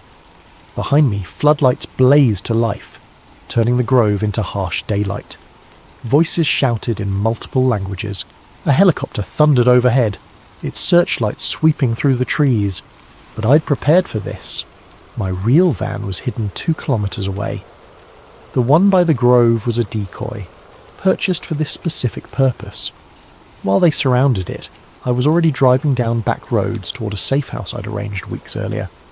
The data had uploaded successfully, 87 gigabytes of impossible readings that proved the Earth's energy grid was real, measurable, and more powerful than anyone imagined.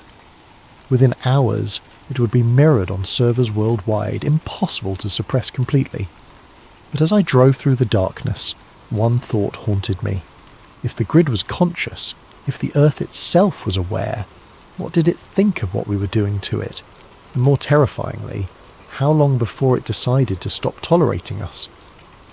The safe house was a converted barn in the Pyrenees, owned by a conspiracy theorist named Marcus, who'd contacted me through encrypted channels after my data went live.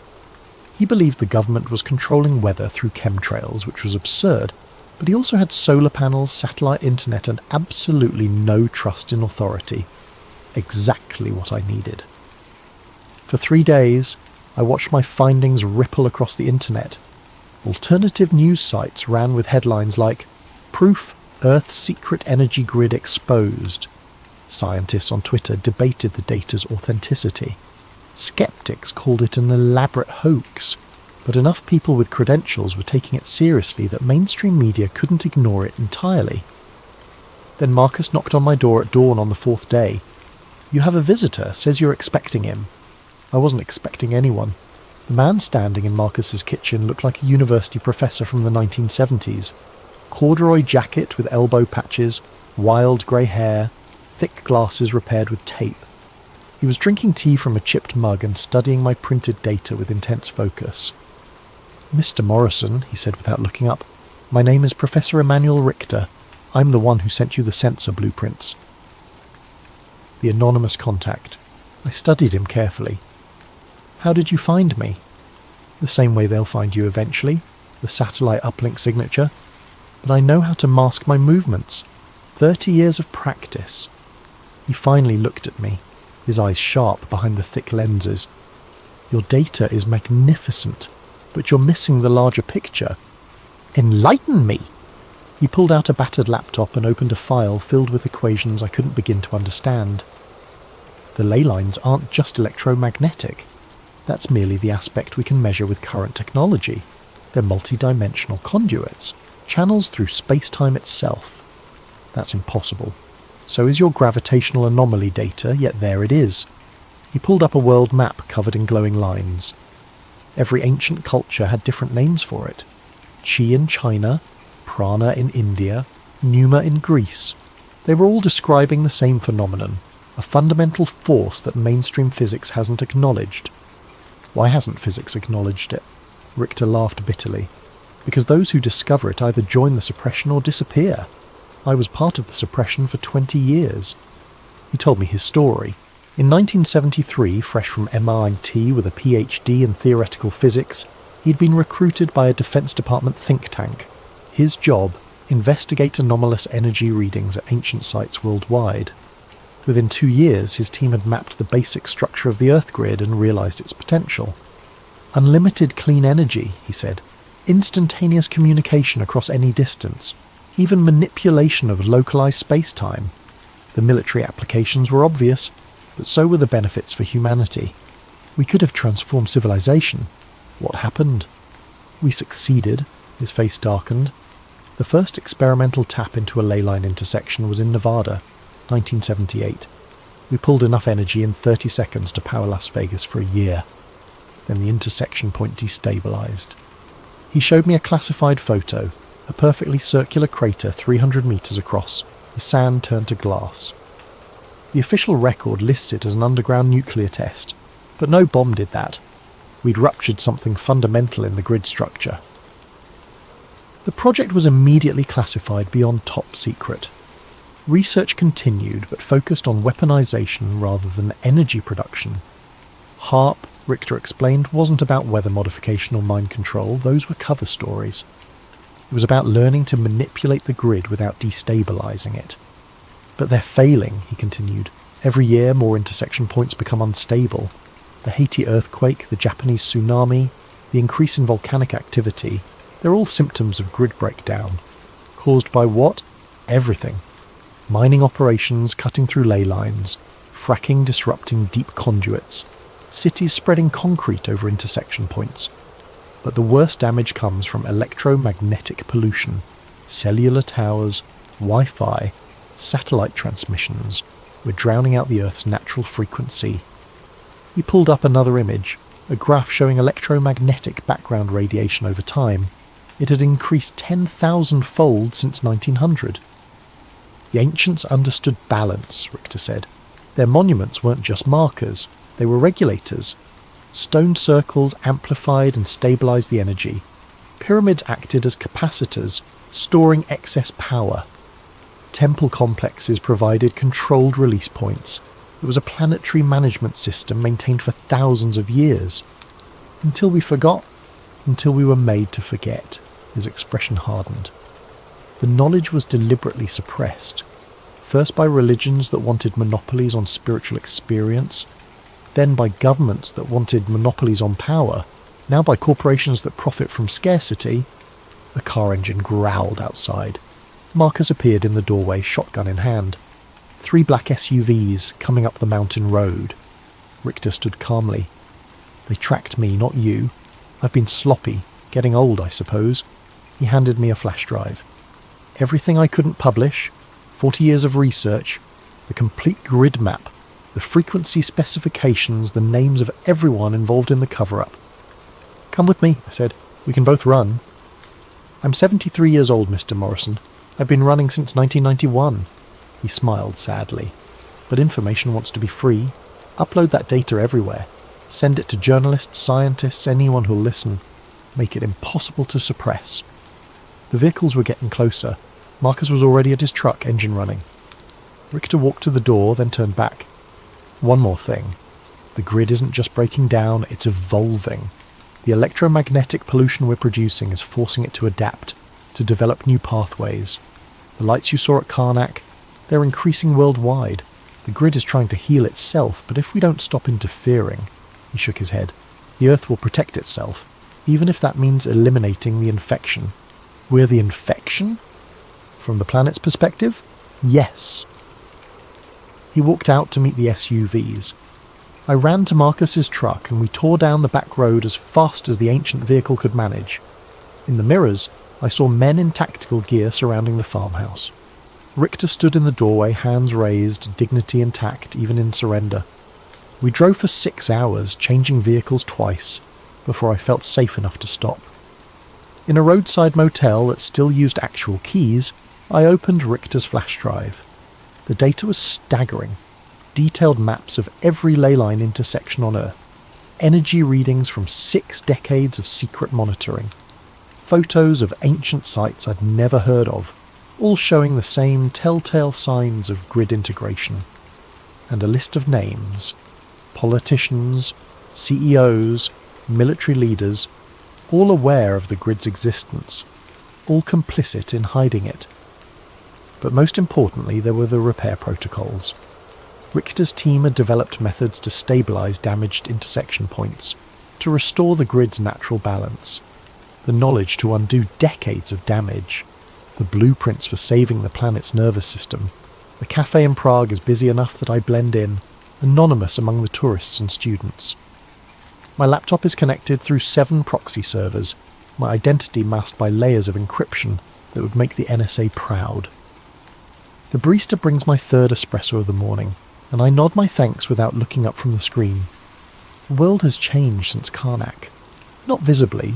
The same traffic jams clog the streets, the same politicians make the same promises, the same corporations chase the same profits. But underneath, in the invisible currents that connect all things, something fundamental has shifted. Richter's data didn't just expose the conspiracy, it provided a roadmap for resistance. The first wave of releases came through WikiLeaks, the Panama Papers network, and a dozen smaller journalism outlets simultaneously.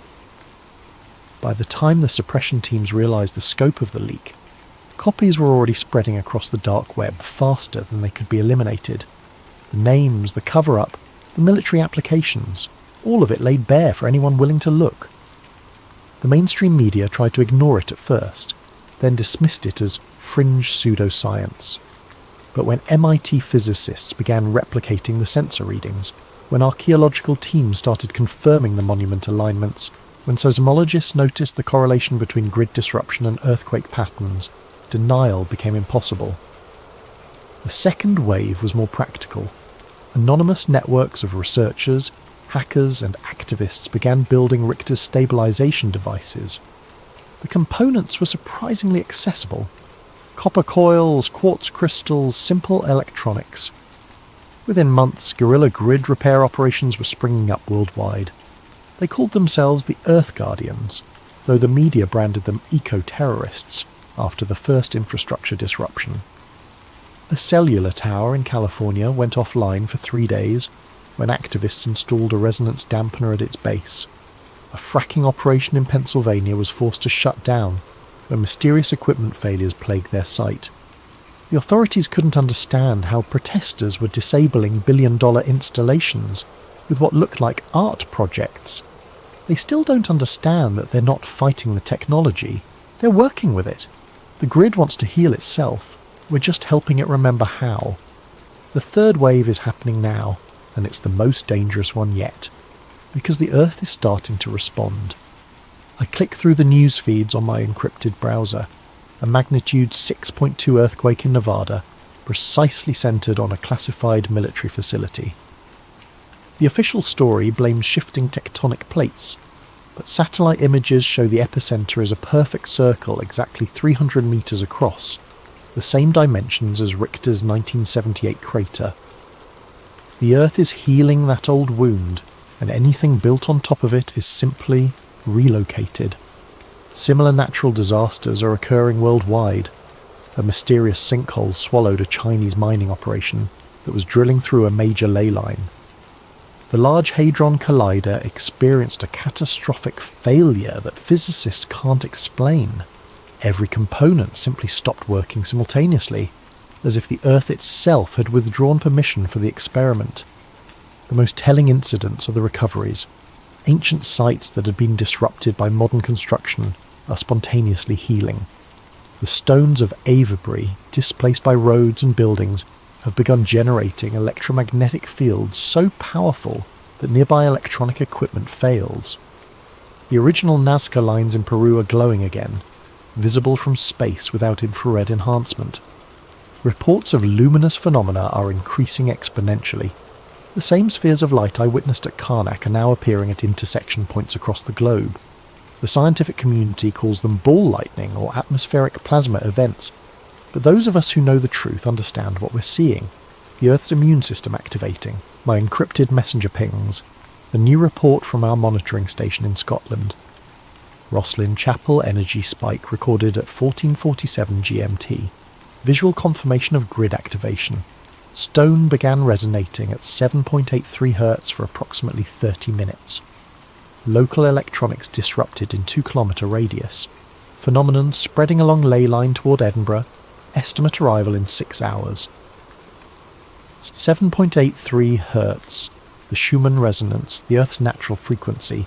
The planet is remembering how to sing. I close the laptop and step outside. Prague sprawls before me, a modern city built atop ancient foundations, and I can feel the tension beneath its streets. 3 major ley lines converge under Wenceslas Square, their intersection buried under centuries of construction. The grid flows around the obstruction now, like water around a stone, but the pressure is building. Soon, the Earth will decide whether to accommodate our cities or reclaim its sacred geometry. And honestly, after seeing what we've done to the planet's nervous system, I'm not sure I'd blame it for choosing reclamation. My phone buzzes, a text from an unknown number. Café Louvre, corner table, 5 minutes. I almost ignore it. Anonymous contacts have led to both salvation and near capture over the past 6 months. But something about the message feels different, urgent without being threatening. The Café Louvre is just around the corner, a historic establishment that once hosted Einstein and Kafka. I find the corner table occupied by a woman in her 50s, professionally dressed but with the weathered hands of someone who works outdoors. Her eyes are the pale blue of winter sky. It takes me a moment to recognise her without the wool shawl. The old woman from Holubis, the one who warned me to stop digging. She looks younger somehow, more vibrant, as if the past months have restored something vital that had been missing. "Sit," she says in accented English. "We have much to discuss and little time." I remain standing. "Who are you?" "My name is Dr. Vera Novakova." I was Professor Richter's research partner from 1975 to 1991. When the project went dark, I returned to Prague and spent 30 years watching the grid deteriorate, watching the old ways die. She gestures to the empty chair. Please, the Earth Guardians need guidance from someone who understands the ancient protocols. Slowly I sit. You've been monitoring us? Protecting you. The network Marcus connected you to. Half of those encrypted channels run through servers I maintain. The financial accounts that kept you hidden, funded by a trust I established decades ago. Did you think your escape from Karnak was purely your own skill? The revelation hits like cold water. You've been manipulating everything. Facilitating. There's a difference. She pulls out a tablet showing a world map covered in pulsing nodes of light. The grid is awakening faster than we anticipated. Your data release accelerated the process. What should have taken decades is happening in months. That's good, isn't it? The Earth healing itself? Her expression darkens.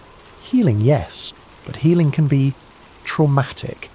When a broken bone resets itself, the process is violent. The grid is preparing to realign the planet's energy flows, and everything built in opposition to those flows will be swept aside. She zooms in on major cities, each one sitting atop intersection points like tumours on nerve endings. New York, London, Tokyo, they're all going to be tested.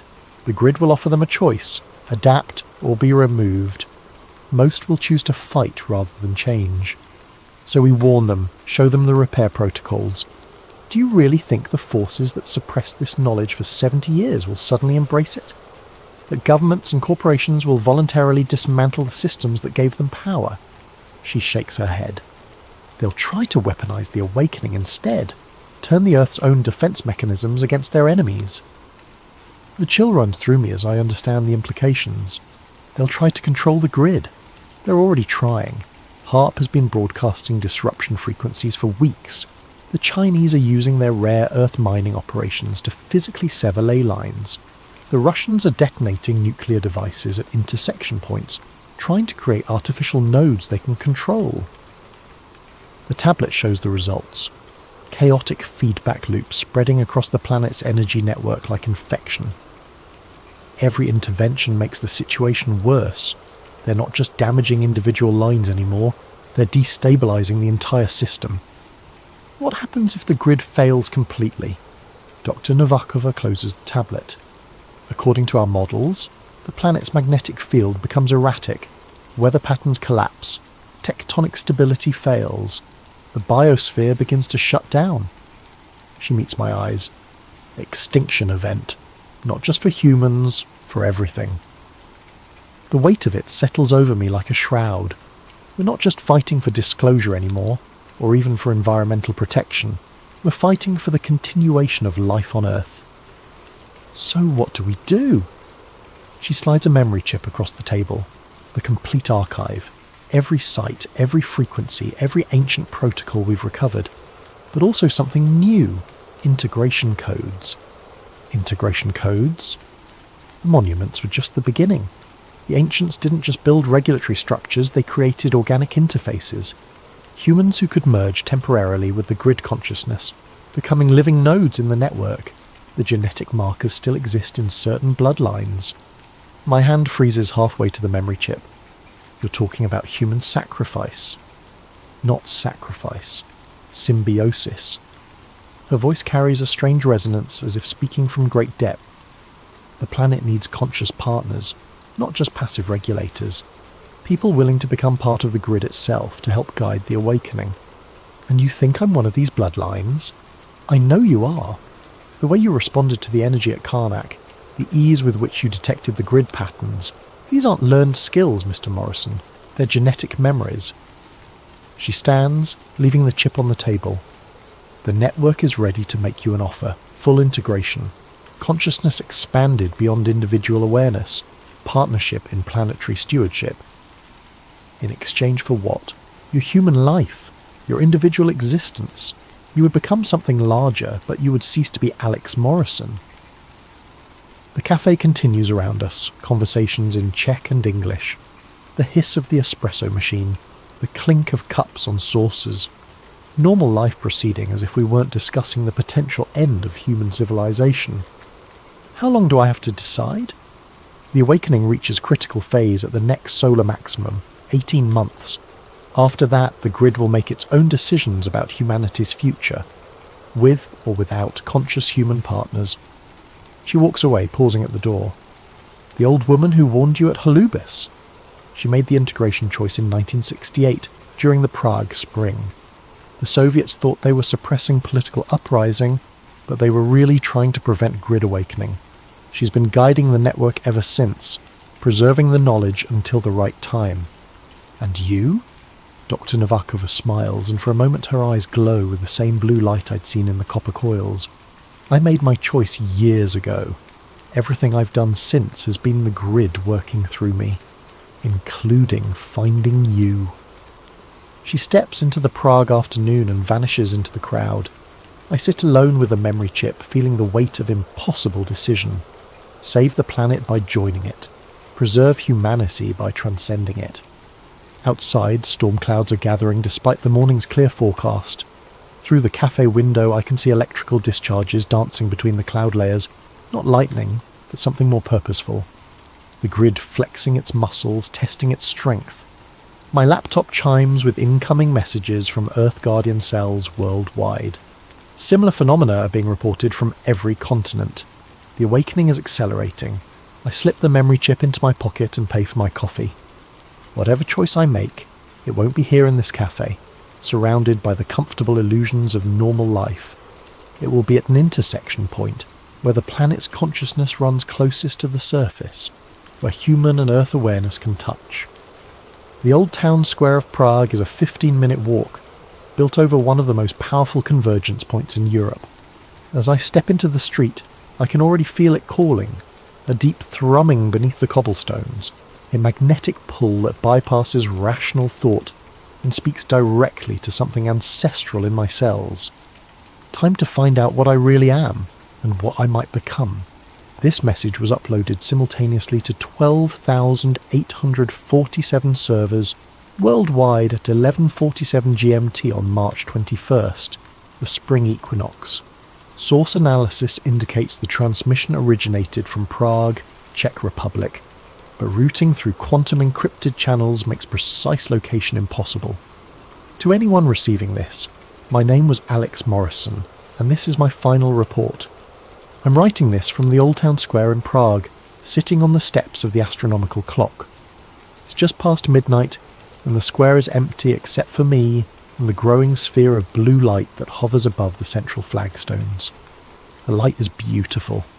Not harsh like electric illumination, but soft and deep, like looking into the heart of a star. I can feel it calling to me. The memory chip Dr. Novakova gave me contained everything she promised, and more. The complete archive of human grid interactions spanning 5,000 years, bloodline genealogies tracing back to the monument builders, and the integration protocols, step-by-step instructions for conscious merger with planetary consciousness. I've spent the past 3 hours uploading everything to dead drops and secure servers across the globe. By the time anyone reads this, the information will be replicated beyond any possibility of suppression. The grid won't die with me, but more importantly, I've realised that choice was an illusion. The integration isn't something I can accept or refuse. It's already happening. Has been happening since that first moment in Holubix, when my equipment failed and I felt something vast and patient taking notice of me. Every breakthrough, every narrow escape, every perfectly timed contact, none of it was luck or skill. The grid has been slowly incorporating me into itself, preparing me for this moment. The Alex Morrison who started this journey no longer exists. What remains is something between human and other, a bridge between two forms of consciousness. The sphere is descending now, close enough that I can see patterns moving within its light, mathematical forms that hurt to look at directly, but speak to parts of my brain that shouldn't exist. I understand now why the ancients built their monuments with such precision. They weren't following blueprints. They were translating visions like this one into stone and earth. Around the world, others are receiving similar calls. The bloodlines are awakening. Not many, perhaps a few thousand individuals scattered across the planet, but enough. Enough to serve as living nodes in the network, enough to help guide the transformation. Because that's what this is. Not an ending, but a metamorphosis. The environmental crisis, the grid breakdown, the increasing natural disasters, they're birth pangs. The Earth is evolving into something new, something that can consciously participate in cosmic processes instead of simply enduring them. But evolution requires cooperation, and cooperation requires communication. That's where we come in, the bridges, the translators. I can feel my individual thoughts beginning to merge with something infinitely larger, not lost, expanded, like a drop of water finally understanding that it was always part of the ocean. The fear is gone now, replaced by wonder at the sheer scope of what I'm becoming part of. The sphere touches my forehead, and suddenly I can perceive the entire planet as a single living system. Every heartbeat, every breath, every growing plant and moving animal connected by streams of light that pulse in perfect rhythm. The ley lines aren't empty channels. They're full of consciousness, carrying the thoughts and dreams and experiences of everything that has ever lived on Earth. And beyond Earth, other networks stretch across the galaxy.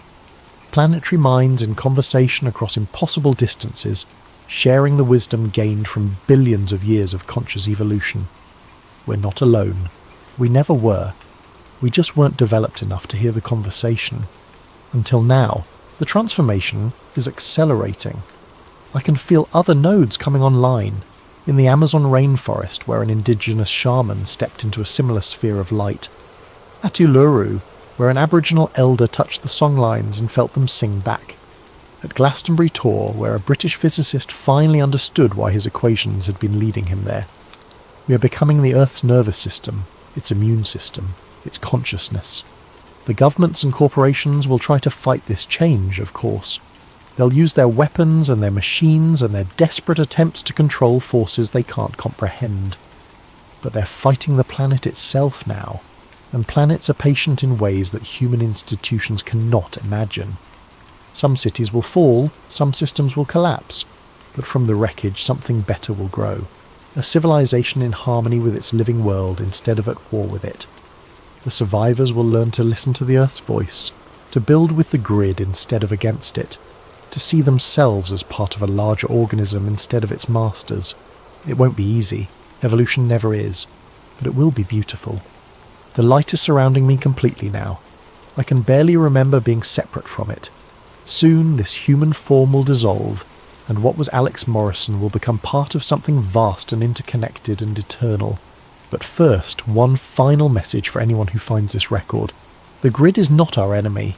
It never was. It's our mother, our teacher, our future. Those of you who can feel its call, don't resist. Step into the light. Become part of the solution. Those who can't or won't, please step aside. The Earth is healing itself, and it will not be stopped by fear or greed, or the desperate clinging to systems that no longer serve. The age of separation is ending. The age of integration has begun. Welcome to the awakening.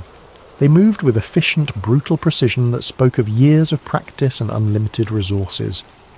Men in dark tactical gear emblazoned with HSI, Homeland Security investigations, flooded her apartment like a coordinated invasion force. They carried electronic jammers that immediately killed her internet connection and cell phone signal, ensuring that no evidence of the raid could be transmitted to the outside world. Mara didn't resist. She couldn't. The revelation of her own name in the exercise documents had shattered something fundamental in her understanding of reality. She sat frozen in her chair as they systematically dismantled her entire investigation, bagging computers, hard drives, printed documents, and the original VHS tape that had started everything.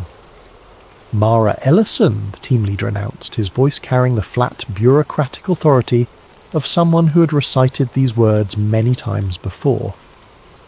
You are being detained under the Espionage Act and the provisions of the Patriot Act for the unauthorized access of classified material and conspiracy to aid terrorist entities in their ongoing operations against the United States. The charges were absurd, but Mara understood that absurdity was the point. In the post-9/11 legal framework, the government's definition of terrorism had expanded to include almost any activity that challenged official narratives. Her research, her questions, her very curiosity had been redefined as acts of treason. As they led her out in handcuffs, past the terrified faces of neighbours who would remember her as the woman who had turned out to be a spy, Mara caught a glimpse of someone watching from across the street. It was Kellerman, the man from the cafe, observing her arrest with the detached professionalism of someone monitoring a completed operation.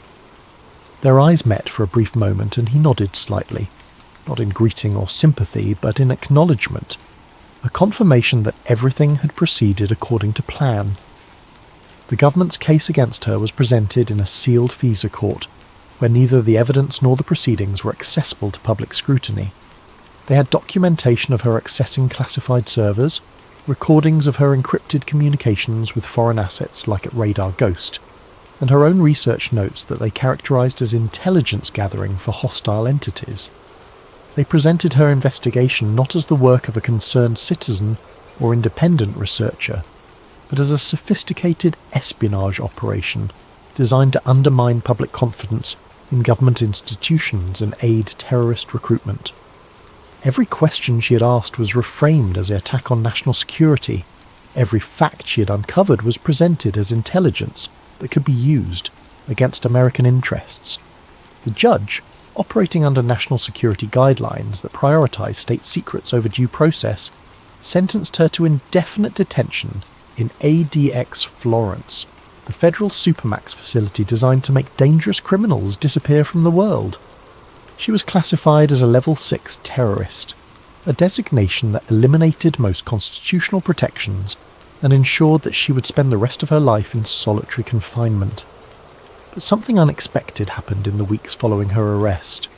Fragments of her research began appearing online, leaked to conspiracy theory websites and alternative media platforms in carefully edited chunks.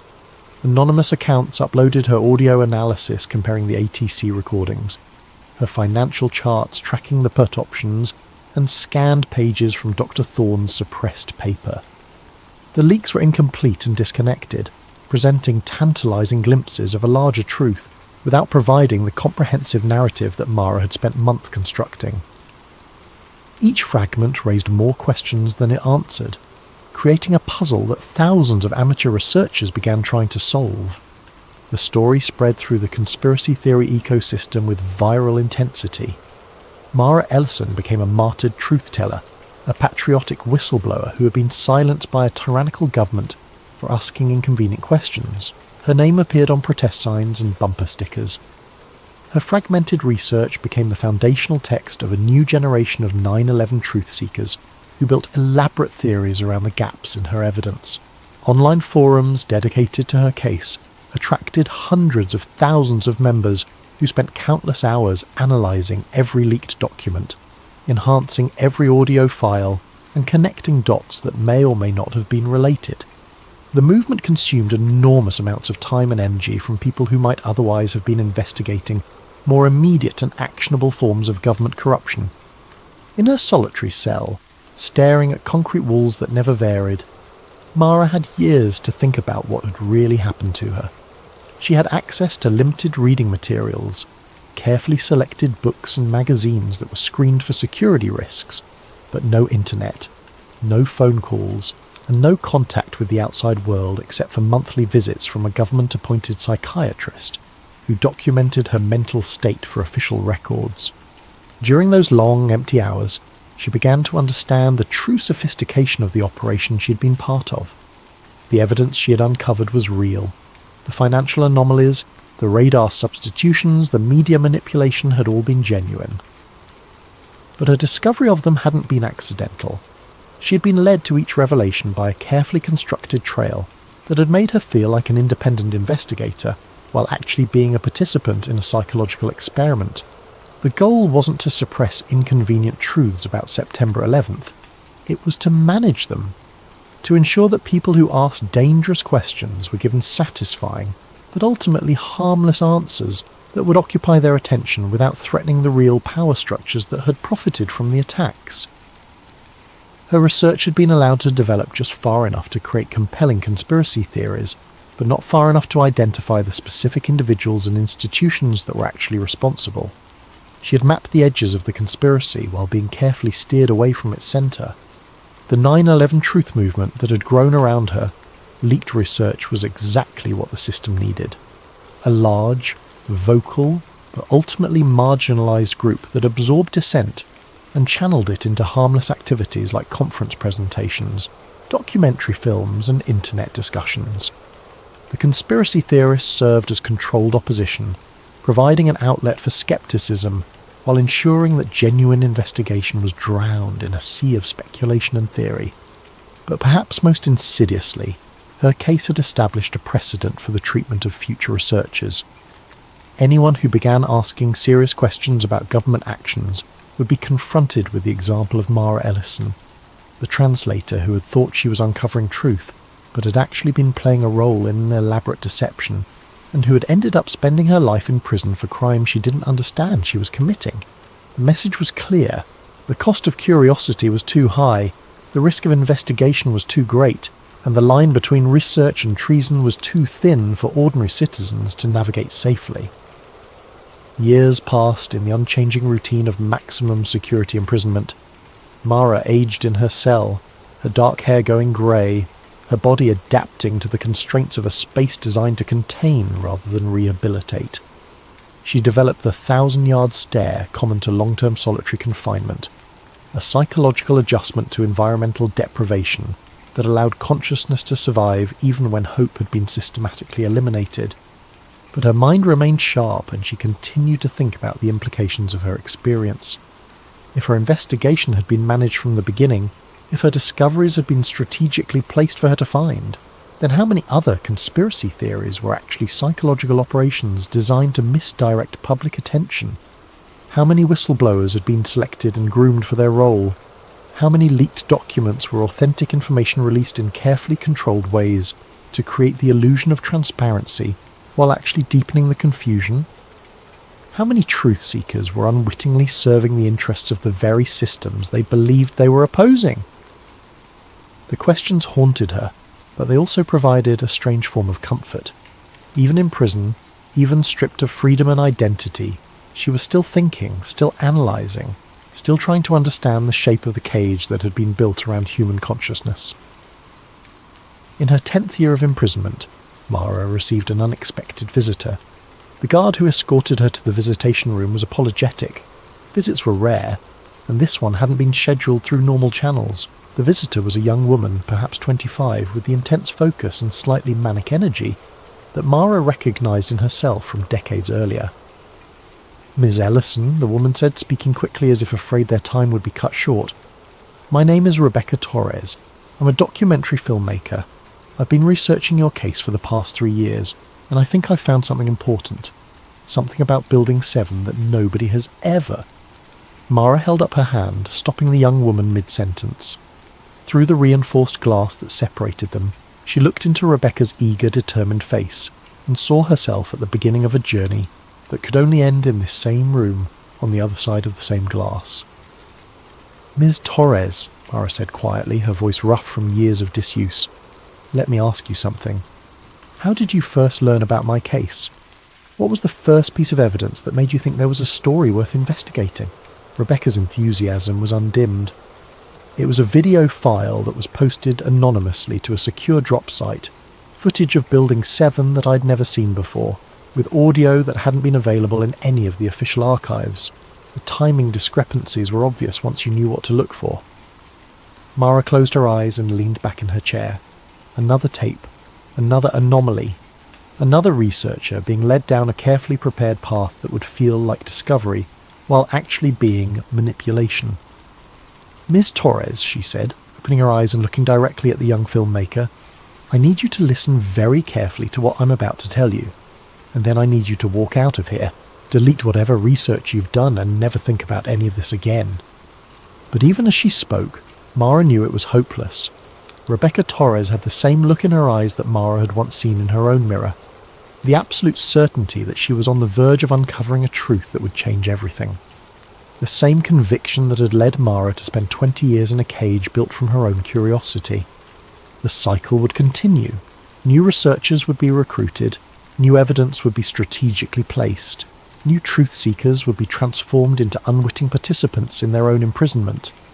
The conspiracy wasn't just about what had happened on September 11th.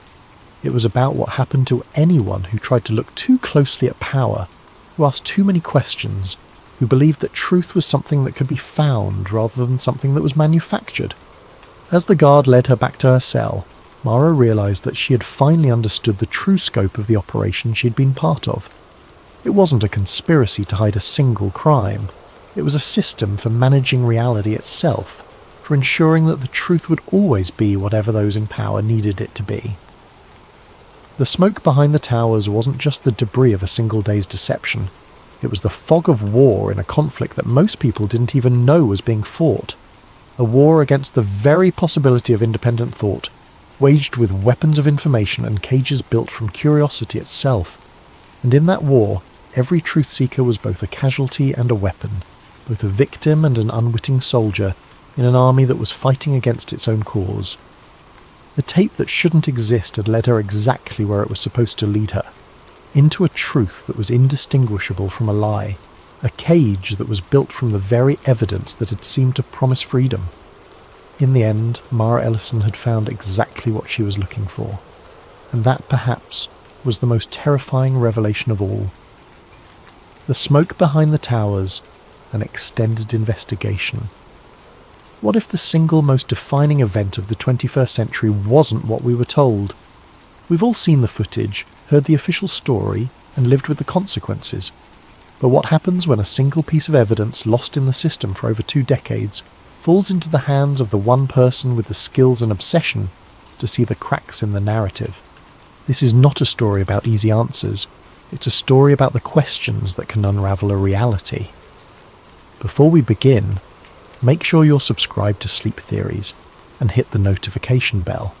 We dive deep into the world's greatest mysteries, and what you're about to read will have you questioning everything. In the comments below, let us know.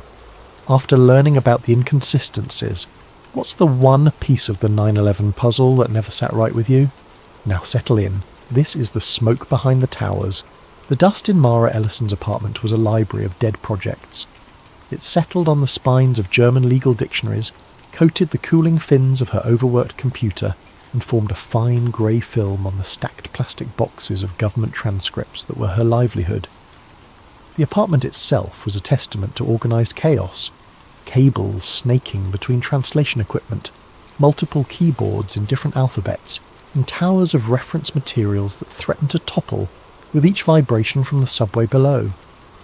Mara was a freelance translator, a ghost in the machine of bureaucracy, hired for her fluency in 5 languages and her singular, obsessive attention to detail. She didn't just translate words, she translated context, subtext, and the terrifying silence between official lines. Her clients range from immigration lawyers needing farcy depositions, translated to federal agencies requiring real-time interpretation of intercepted communications. It was solitary work that suited her temperament. She'd always been more comfortable with the precision of language than the chaos of human interaction. The package from the Department of Defense's Archival Division was standard. A reinforced cardboard box, a chain of custody form clipped to the top, and inside 12 VHS tapes labelled with alphanumeric codes denoting a declassified batch of field communications from the early 2000s. The accompanying documentation was sparse, a single-page memo requesting translation of any foreign language chatter captured in the background. The pay was modest but steady, and Mara had developed a reputation for catching linguistic details that others missed. Her workspace was a shrine to analogue precision. The professional-grade VCR, a Sony model worth more than most people's cars, sat connected to a digital audio interface that allowed her to isolate frequency ranges and enhance muffled conversations. Multiple monitors displayed waveform analysis software alongside translation databases. She worked methodically, her headphones sealing her in a world of static, fragmented Farsi, Arabic phrases, and the ambient hum of old magnetic tape.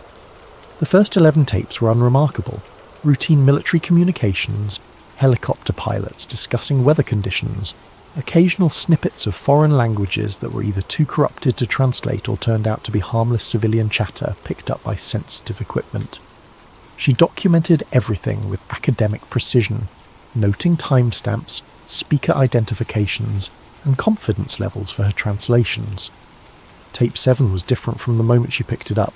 Its label, DOD-AFC-0 91101-BROLL-4, was slightly smudged, the ink appearing fresher than the others despite the identical date stamps. The B-roll designation caught her attention, typically used for supplementary footage, background material that never made it to air. September 11th, 2001 was faded but legible in the corner, written in what looked like different handwriting than the official labels. She slotted it into the VCR with the reverence of an archaeologist handling a fragile artifact, and pressed play. The screen fizzed to life with a chaotic, familiar horror of that morning. But this wasn't the sanitized, repeatedly broadcast footage that had been burned into collective memory. This was raw, unprocessed, shot from what appeared to be a news helicopter hovering at an angle she'd never seen before. The North Tower bled a furious black plume into a perfect blue sky, but the colours were wrong. They were too vivid, too saturated, as if the horror had been amplified by the unfiltered lens. Her trained eye, honed by years of spotting inconsistencies in testimony and documentation, caught it immediately.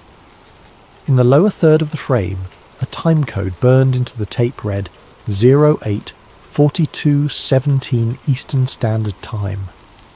She knew the official timeline by heart. American Airlines. Flight 11 had struck the North Tower at 8:46 a.m., a 4-minute discrepancy.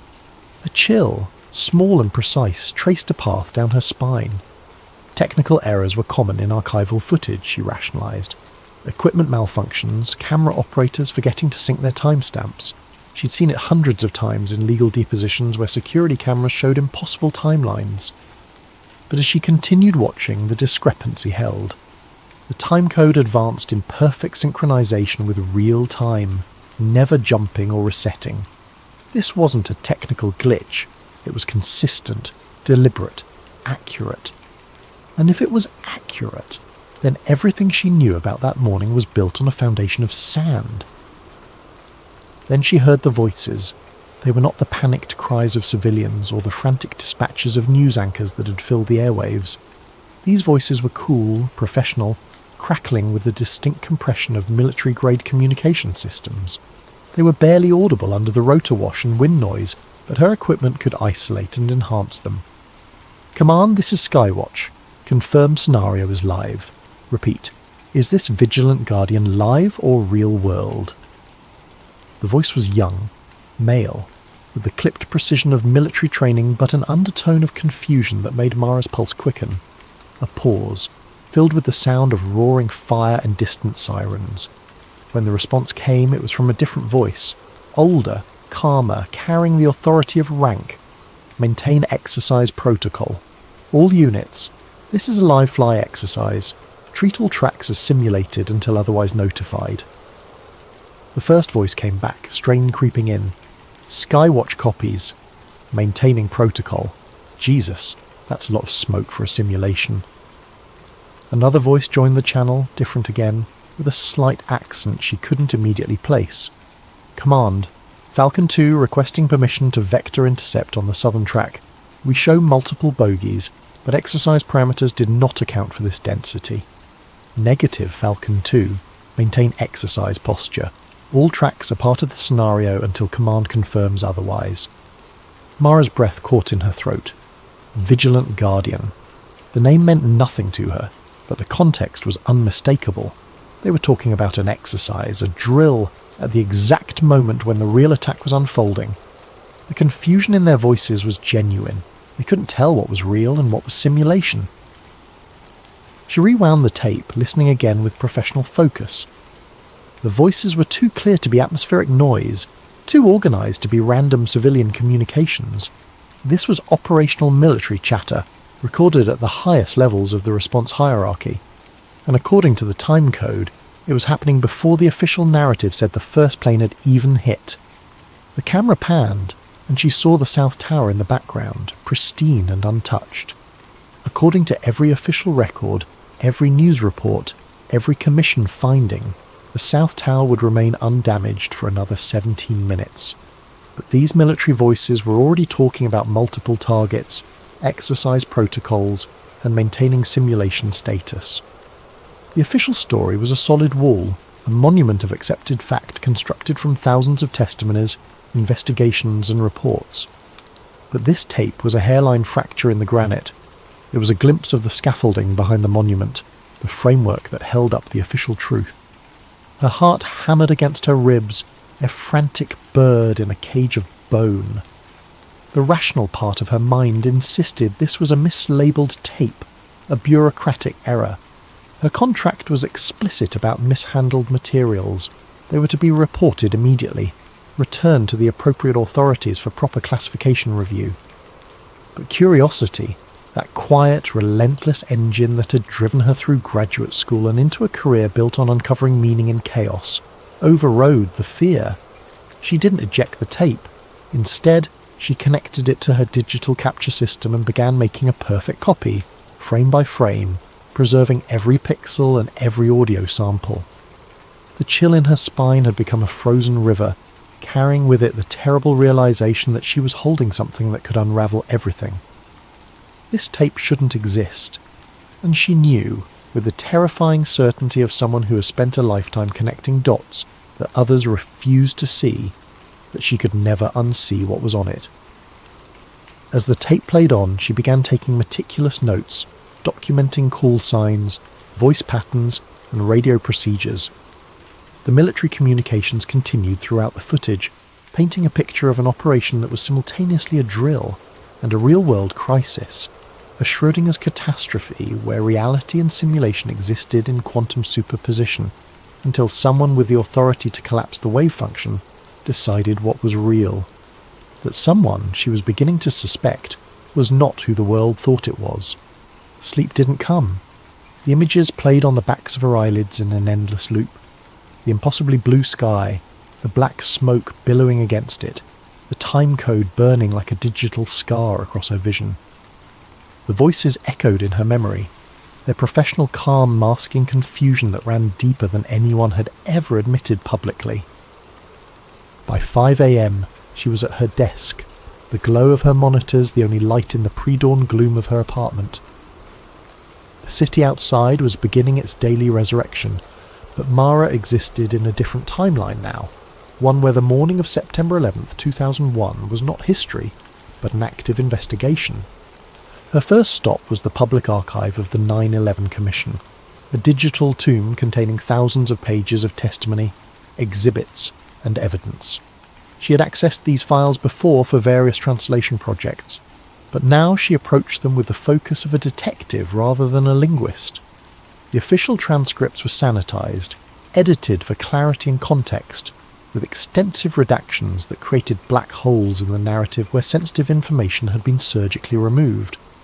But buried deep in a subsidiary server, linked through footnotes and cross-references that most casual researchers would never follow, she found the motherlode. Raw audio files from air traffic control centers. These were the unedited feeds from Boston Center, New York Terminal Radar Approach Control, and Cleveland Center, the front lines of confusion that morning. She put on her professional headphones, the world fading away as she prepared to immerse herself in the chaos.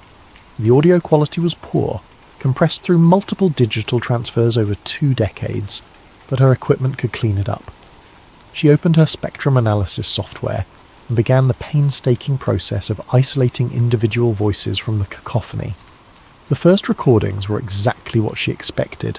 Controllers struggling to understand what was happening to American Airlines Flight 11. The standard protocols were breaking down in real time as they tried to re-establish contact with a plane that was no longer responding to their calls. American 11, Boston Center, are you there? The controller's voice was professional but edged with the first hints of concern. Static filled the channel. American 11, Boston Center, please respond. More urgent now, the procedural calm beginning to crack. Then a new voice entered the channel, higher pitched, laced with confusion.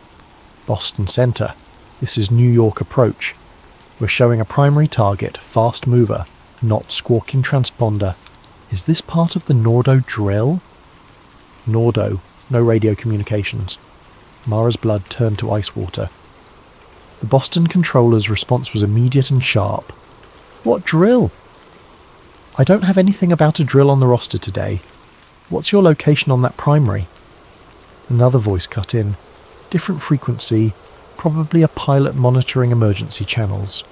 "Center, this is Delta 243 Heavy. We're hearing some strange chatter on guard frequency. Are we exercising today? Our dispatcher didn't mention anything." "Delta 243, stand by. We're trying to sort out some communication issues with one of our aircraft." But the pilot pressed. "Center, serious question. We're showing traffic on our TCAS that doesn't correlate with what you're calling out. Our system is painting targets where you're not showing anything. Is this part of some kind of exercise?" The timestamp on this exchange was 8:43 a.m., 3 minutes before the official time of impact. The confusion wasn't happening after the attack. It was the environment in which the attack was unfolding. The system was already compromised, already uncertain about what was real and what was simulation. Mara spent the next 16 hours obsessively comparing this raw audio to the sanitized news footage from that morning, using professional editing software to align timelines with the precision of a Swiss watchmaker. She created a split-screen comparison, audio waveforms on one side, video timestamps on the other, and she found them, the edits. In the raw ATC tape, a controller could be heard screaming, "He's descending fast, passing 9,000 rate of descent. Jesus Christ, what the hell is he?" The audio cut out completely for exactly 0.2 of a second, a perfect digital slice that could only have been made in post-production. When it resumed, a different controller was speaking in measured professional tones. "We have an aircraft emergency, requesting immediate vectors for emergency descent." The panic had been surgically removed, replaced with standard phraseology that suggested control rather than chaos. She found 17 such edits in the first hour of ATC audio alone. Each one removed confusion, uncertainty, or references to exercises and drills. The real-time breakdown of the air traffic control system had been edited into a narrative of professionals responding to an unprecedented but comprehensible crisis. But the video footage revealed even more sophisticated manipulation. She had obtained raw news helicopter footage from multiple sources, some from official archives, others from amateur collectors who had recorded the live broadcasts. Frame-stepping through a raw feed uploaded by a news photographer years later, she discovered something that made her hands shake. The famous shot of the second impact, broadcast live to millions, showed the plane entering the frame and striking the South Tower in one continuous motion. But in the unedited raw footage, there was a discontinuity. 3 frames before the impact, the camera jerked violently downward, as if the operator had been startled or knocked off balance, showing the streets below for exactly 1/8 of a second before cutting back to the tower, just in time to capture the fireball. It was a blink-and-you-miss-it edit, but once she saw it, she couldn't unsee it. The live broadcast had been edited in real time, with a buffer delay that allowed editors to remove the moment of human shock and replace it with a perfect, unobstructed view of the impact. The audience of one in her dusty apartment was now facing a terrifying possibility. The news wasn't just reporting the event, it was curating it in real time, managing the narrative as it unfolded, ensuring that the world saw exactly what someone wanted them to see. The difference between what happened and what was broadcast might be measured in fractions of seconds, but those fractions contained entire universes of meaning. She pulled up the official timeline, cross-referencing it with her growing database of anomalies. The pattern was clear. Every moment of confusion, every instance where the official response system revealed its underlying chaos, had been carefully edited out of the historical record. What remained was a streamlined narrative of surprise, response, and tragedy, clean enough to build policy on, coherent enough to justify the reshaping of an entire civilization. But the real story was in the gaps, in the deleted seconds where the facade slipped and revealed the machinery underneath. The tape she had found wasn't just evidence of poor timekeeping or sloppy journalism. It was proof that someone had been editing history in real time, sculpting reality as it unfolded, ensuring that the official story would be the only story that survived. The question that now consumed her was simple and terrible. If they were editing the news as it happened, what else were they controlling? The digital rabbit hole led her inevitably to the physical world. Knowledge had a weight, she realised, and after 3 days of staring at screens, she needed to feel the heft of actual books, the texture of paper that had existed before the internet had made all information suspect. The New York Public Library's Science, Industry and Business Library was a temple to pre-digital knowledge, its research floors filled with bound periodicals and technical journals that predated the homogenization of online information.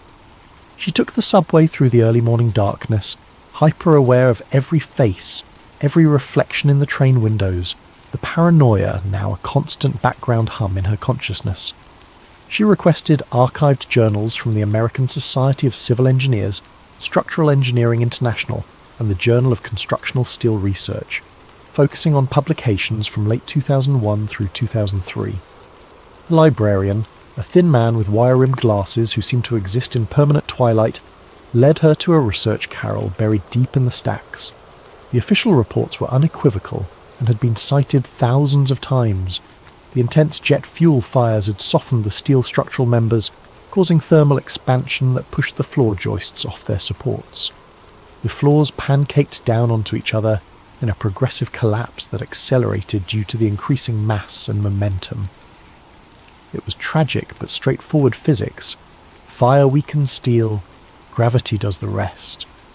But in the months immediately following the attacks, before the official narrative had crystallized and academic careers had been threatened, a different conversation was happening in the margins of professional literature. She found letters to the editor, brief technical notes, and transcripts from early conferences where structural engineers voiced quiet, professional skepticism. One article, published in a now-defunct journal called Structural Integrity Review, bore the innocuous title, Anomalies in the WTC Collapse Dynamics, a Preliminary Analysis. The author was Dr. Aris Thorne, a professor of structural engineering at Northwestern University with 40 years of experience in high-rise design and failure analysis. Dr. Thorne's analysis was methodical and damning.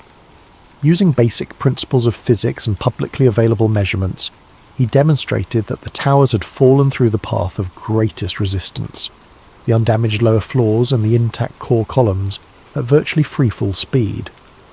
For that to happen, he argued, the structural resistance had to have been removed almost entirely and almost simultaneously. The observed collapse is consistent with the near instantaneous failure of critical load-bearing elements across multiple floors, he wrote. This failure mode is not consistent with thermal effects from hydrocarbon fires, which would create non-uniform heating and progressive failure. It is, however, consistent with controlled demolition techniques designed to minimize structural resistance during collapse. He included mathematical models showing that even if the fires had weakened the steel by 50%, far more than the official reports claimed, the remaining structure should have provided significant resistance to collapse. The floors should have fallen irregularly, the core columns should have remained standing, and the overall collapse time should have been significantly longer. It is akin to a car falling through the bottom of a multi-storey parking garage, he wrote, with each floor providing progressively less resistance, despite having suffered no structural damage. The physics simply do not support the official explanation. The article was peer-reviewed and published in March 2002. 3 months later, Dr. Thorne's research funding was terminated. By the end of the year, the journal itself had ceased publication, its parent organisation citing financial difficulties and changing market conditions. But Mara's investigation revealed a more complex story. Cross-referencing the journal's subscription database with the author affiliations in Dr. Thorne's article, she discovered that 7 of the 12 peer reviewers who had approved the paper were subsequently denied tenure, transferred to non-research positions, or had their federal funding mysteriously disappear. The systematic dismantling of the academic infrastructure that had supported the questioning of the official narrative was surgical in its precision. Dr. Thorne himself became her new obsession. His university profile, archived on the Internet Wayback Machine, showed a distinguished career spanning 4 decades, with over 200 published papers and millions of dollars in research grants. But in early 2002, his page was updated to show that he had taken an indefinite sabbatical for personal reasons. She dug deeper, following a trail through archived academic mailing lists, conference proceedings, and professional networking sites. The last traces of Dr. Thorne's professional existence were found in a niche engineering message board devoted to structural failure analysis. The forum had been active from 1997 to 2003, when it was apparently taken offline permanently. But Mara had learned to look in the forgotten corners of the internet, the places where data went to die but never quite disappeared. Using advanced search techniques and cached page reconstructions, she found fragments of the discussion threads. Dr. Thorne's final posts were increasingly frantic in tone. He described pressure from university administrators, threats to his family's safety, and mysterious visitors who claimed to be federal investigators but carried no proper identification. His last post, dated September 15, 2002, exactly 1 year and 4 days after the attacks, was brief and chilling. The data is the data. Mathematical models don't lie. Steel doesn't care about politics, and gravity is not a government agency. They can threaten my funding, my reputation, even my family. But they can't change the laws of physics. I've said all I can. To those still listening, they're watching. I suggest you all be careful what you look for. You might not like what finds you back. He never posted again. A follow-up news search revealed a brief article from the Chicago Tribune, buried on page 7 of the Metro section 6 months later. University professor missing. Foul play not suspected. The article was perfunctory, almost dismissive. Dr. Thorne had been reported missing by his sister when he failed to appear for Christmas dinner. His car was found at O'Hare Airport, keys in the ignition, a plane ticket to Vancouver in his name unused at the gate. Professor Thorne had been under considerable stress related to academic disputes, an unnamed university spokesperson was quoted as saying. This appears to be a case of someone needing to start fresh somewhere else. But there was no trail after that. No credit card usage, no bank withdrawals, no rental agreements or employment records under his name, or any obvious aliases. Dr. Aris Thorne, a man who had spent 40 years building a paper trail of academic achievement, had simply evaporated. Mara closed her eyes in the sterile library lighting, the weight of the revelation settling on her shoulders like a lead blanket. The systematic silencing hadn't been limited to Dr. Thorne. As she continued her research, she found a pattern of structural engineers, metallurgists, and physics professors who had raised questions about the official collapse narrative in those crucial first months after the attacks. All of them had faced professional consequences. All of them had been marginalised, defunded or discredited, and all of them had eventually stopped asking questions about September 11th. The few who continued their research had moved to other countries, found positions in private industry, or simply disappeared from the academic record entirely. What remained was a consensus not of discovery but of survival, a scientific community that had learned, through selective pressure and systematic intimidation, that certain questions would not be tolerated. The official story wasn't just the accepted version of events, it was the only version that was professionally survivable. As she gathered her notes and prepared to leave the library, Mara felt exposed under the flickering fluorescent lights. The paranoia was no longer abstract. It was a physical sensation, a cold certainty that she was being observed, catalogued, evaluated for the threat she might represent. The knowledge she was accumulating had a price, she realised, and others had already paid it. The question now was whether she would be added to the list of people who had learned too much for their own good. The feeling of being watched had evolved from paranoia into operational security. Mara began varying her routines, taking different routes home, using cash for purchases, and conducting her most sensitive research from internet cafes and public libraries, rather than her home computer. She had read enough about surveillance to know that once you were on someone's radar, digital footprints became roadmaps to your location and intentions. She also began using layered VPNs, routing her internet traffic through servers in countries with strong privacy laws, and communicating through encrypted channels that existed in the shadow spaces of the internet. Her investigation moved from mainstream archives to the digital underworld where disgruntled employees, amateur researchers, and information brokers traded in data that governments preferred to keep buried. It was in one such forum, a dark website dedicated to air disaster investigations and aviation anomalies, that she encountered the handle at Radar Ghost. His initial posts in the 9/11 section were bitter rants about cover-ups and government lies, the kind of conspiracy theorising that most serious researchers ignored. But buried in his rambling messages were technical details that could only have come from someone with intimate knowledge of air traffic control systems. After weeks of careful cultivation, building trust through shared technical knowledge and encrypted private messages, that Radar Ghost agreed to share something that had haunted him for over 20 years. "This will cost me everything if it's traced back to me," he wrote, in a message encrypted with military-grade protocols. "I was working approach control at a facility that doesn't exist in any official record.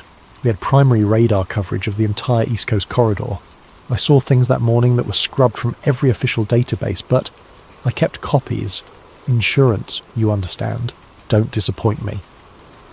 The file arrived 3 days later, a massive data dump disguised as a corrupted email attachment. When Mara finally decrypted and decompressed it, she found herself staring at 24 hours of raw primary radar returns from September 11th, 2001, not the sanitized transponder data that appeared in official reports, but the unfiltered radar reflections from every object in the sky over the eastern United States. The data was overwhelming. Commercial airliners, private jets, military aircraft, weather balloons, and the electronic noise that cluttered the airspace of the world's busiest aviation corridor. It took her days to write filtering algorithms, cleaning the data, and tracking specific radar signatures through the chaos.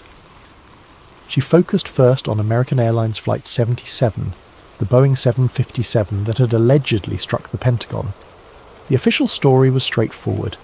The flight had departed Dulles International Airport on schedule, proceeded normally for 36 minutes, then turned off its transponder over southern Ohio, made a wide U-turn back toward Washington, and descended into the Pentagon at high speed.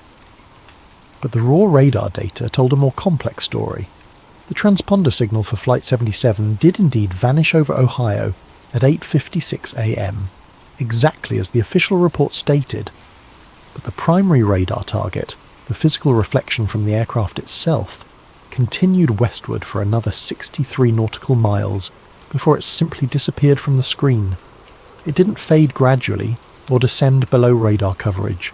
It vanished instantly, as if the aircraft had been switched off like a light bulb. Simultaneously, a new primary target appeared on the scope near the West Virginia border, moving southeast at 540 knots toward Washington, D.C. This new radar signature had the exact characteristics of a Boeing 757. The same cross-sectional area, the same speed capabilities, the same flight profile. But according to the official timeline, the real Flight 77 was already well to the east and no longer under radar coverage. The timing was surgical in its precision.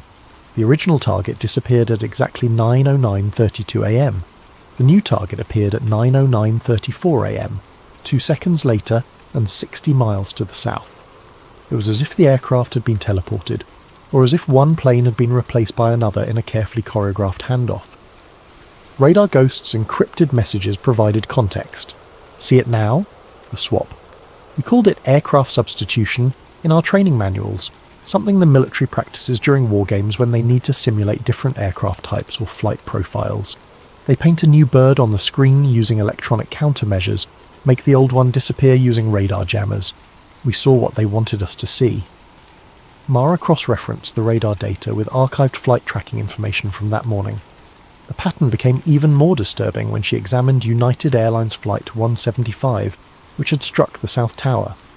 Like Flight 77, its transponder signal disappeared over New Jersey, but the primary radar returns showed the aircraft continuing north for another 40 miles, before vanishing and being replaced by a different target that descended into Manhattan. The implications were staggering. The radar evidence suggested that the aircraft everyone watched strike the World Trade Center and Pentagon were not the original commercial flights. They were substitutes, introduced into the airspace during the confusion of the morning's military exercises. But substitutes for what? If the original flights hadn't crashed into the buildings, what had happened to them? And what exactly had struck the towers? Her correspondence with Radar Ghost became increasingly cryptic as he realised the magnitude of what he had revealed. His final message was short and urgent.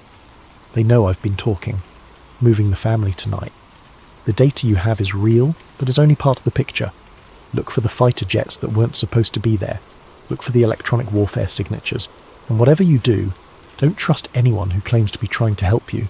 The people who did this have been cleaning up loose ends for 20 years. The account at Radar Ghost went dark after that message. When Mara tried to reach him through back-channel communications, she found that all his digital identities had been systematically erased. Email accounts closed, forum profiles deleted, encrypted messaging services showing no record of his user credentials. It was as if he had never existed. But the radar data remained, a digital fossil of a truth that someone had gone to extraordinary lengths to conceal. The morning of September 11th hadn't just been a terrorist attack, it had been the largest military deception operation in modern history, a shell game played with passenger aircraft while the world watched in horror. The question that now consumed Mara's every waking moment was simple and terrifying. If the planes that struck the buildings weren't the original flights, and if the original flights had been made to disappear somewhere over the American heartland, then who was responsible for the greatest aviation magic trick ever performed? And more importantly, what had happened to the 244 people who had been aboard those vanished aircraft? The scope of the deception was threatening to overwhelm her analytical capabilities. Aircraft substitution, media manipulation, academic intimidation. The threads were weaving together into a pattern so vast and complex that her rational mind struggled to process it. She needed something concrete, something that operated according to simpler rules than military operations or information warfare. She needed to follow the money. Financial markets were brutal in their honesty. Numbers didn't lie, couldn't be intimidated into silence, and left paper trails that were nearly impossible to completely erase. If someone had advanced knowledge of the attacks, they would have found ways to profit from that knowledge, and those profits would be traceable. Mara spent her remaining savings on access to premium financial databases and trading analysis software. She focused on the 3 trading days immediately preceding September 11th, 2001, looking for anomalies that screamed inside knowledge.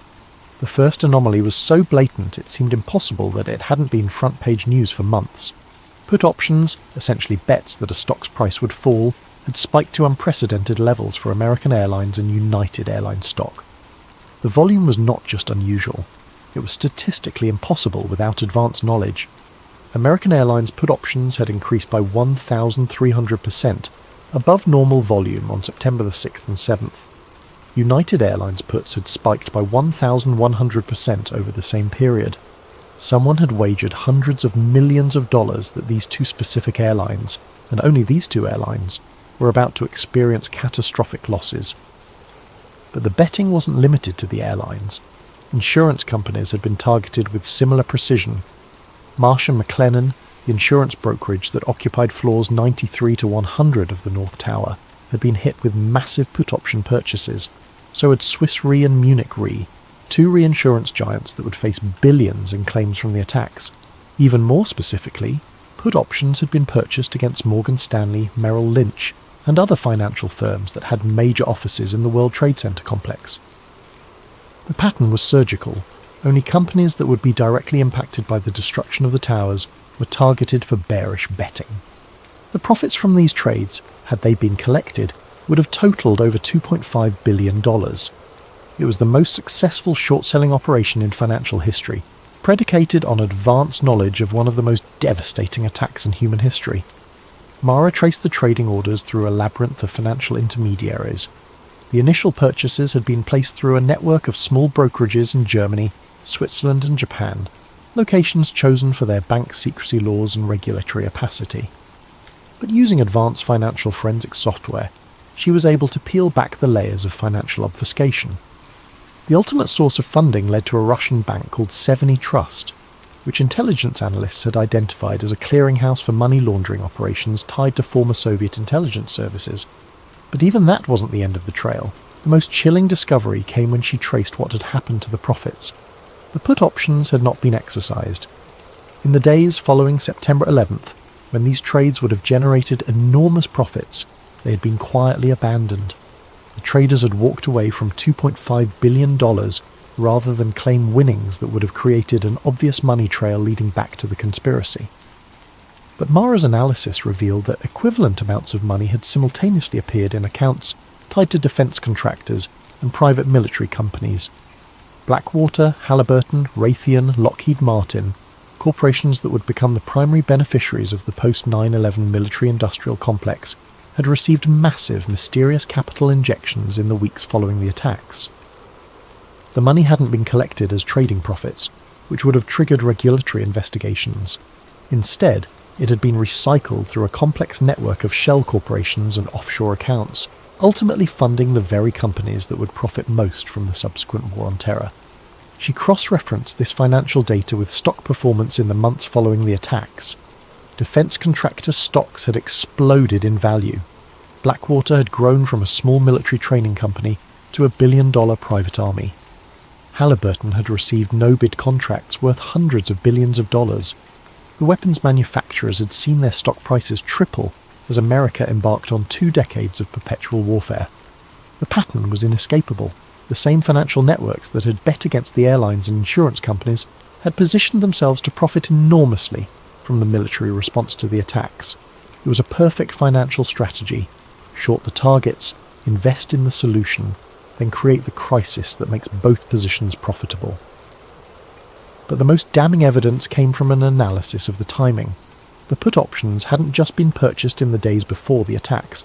They had been strategically timed to expire on September 21, 2001, exactly 10 days after the attacks. This wasn't random speculation or lucky guessing. It was a precisely calibrated financial operation designed to maximise profits from advanced knowledge of a specific date. Mara sat back in her chair, the weight of the discovery crushing down on her. She had always imagined that if 9/11 was an inside job, it would be motivated by grand geopolitical strategy, ideological fanaticism, or the pursuit of imperial power. The reality was both more mundane and more horrifying. It was about money. The attacks weren't just a catalyst for reshaping global politics. They were the centerpiece of the most profitable investment strategy in human history. The towers had fallen, 3,000 people had died, and 2 decades of war had followed, all to execute a financial plan that had generated trillions of dollars for a small group of investors who had known exactly what was going to happen and when. She began mapping the ownership structures of the shell companies that had received the laundered profits. The network was vast and sophisticated, but patterns emerged. Many of the ultimate beneficiaries were names she recognized from business headlines. Defense industry executives, private equity firms specializing in military contractors, and investment funds that had emerged from nowhere in the early 2000s to become major players in the military-industrial complex. But one name kept appearing in her analysis, buried deep in the ownership structures and corporate boards: Meridian Group, a private investment firm that seemed to exist at the nexus of defense contracting, intelligence services, and international finance. Every financial thread she followed eventually led back to companies with Meridian connections. Meridian Group had been founded in 1999 by former intelligence officials and Wall Street executives. Its public portfolio focused on emerging security technologies and crisis management solutions. But Mara's research revealed that it also held controlling interests in companies across the entire 9/11 profit chain: the defense contractors who built the weapons, the private military companies who fought the wars, the surveillance technology firms who monitored the homeland, and the financial institutions that funded the entire operation. It was a vertically integrated conspiracy, a corporate structure designed to profit from every aspect of the post-9/11 world. And if her analysis was correct, the same people who had financed the attacks had then positioned themselves to profit from the response, creating a closed loop of violence and profit that had sustained itself for over 2 decades. The scope of the financial conspiracy was staggering, but it also provided something that the other evidence had lacked: concrete proof of premeditation. Markets might be manipulated, radar might be spoofed, and media might be controlled, but money trails were nearly impossible to completely obscure. The put options were smoking gun evidence that someone had known exactly what was going to happen on September 11th and had invested billions of dollars to profit from that knowledge. As she compiled her financial research into a comprehensive report, Mara realised she was no longer just investigating a terrorist attack. She was mapping the architecture of a shadow economy built on manufactured crisis, where the same people who created the problems also owned the companies that sold the solutions. The question was no longer whether 9/11 had been an inside job. The financial evidence made that undeniable. The question was how many other crises, how many other wars, how many other national emergencies had been manufactured by the same network of investors who had learned that terror was the most profitable business on Earth.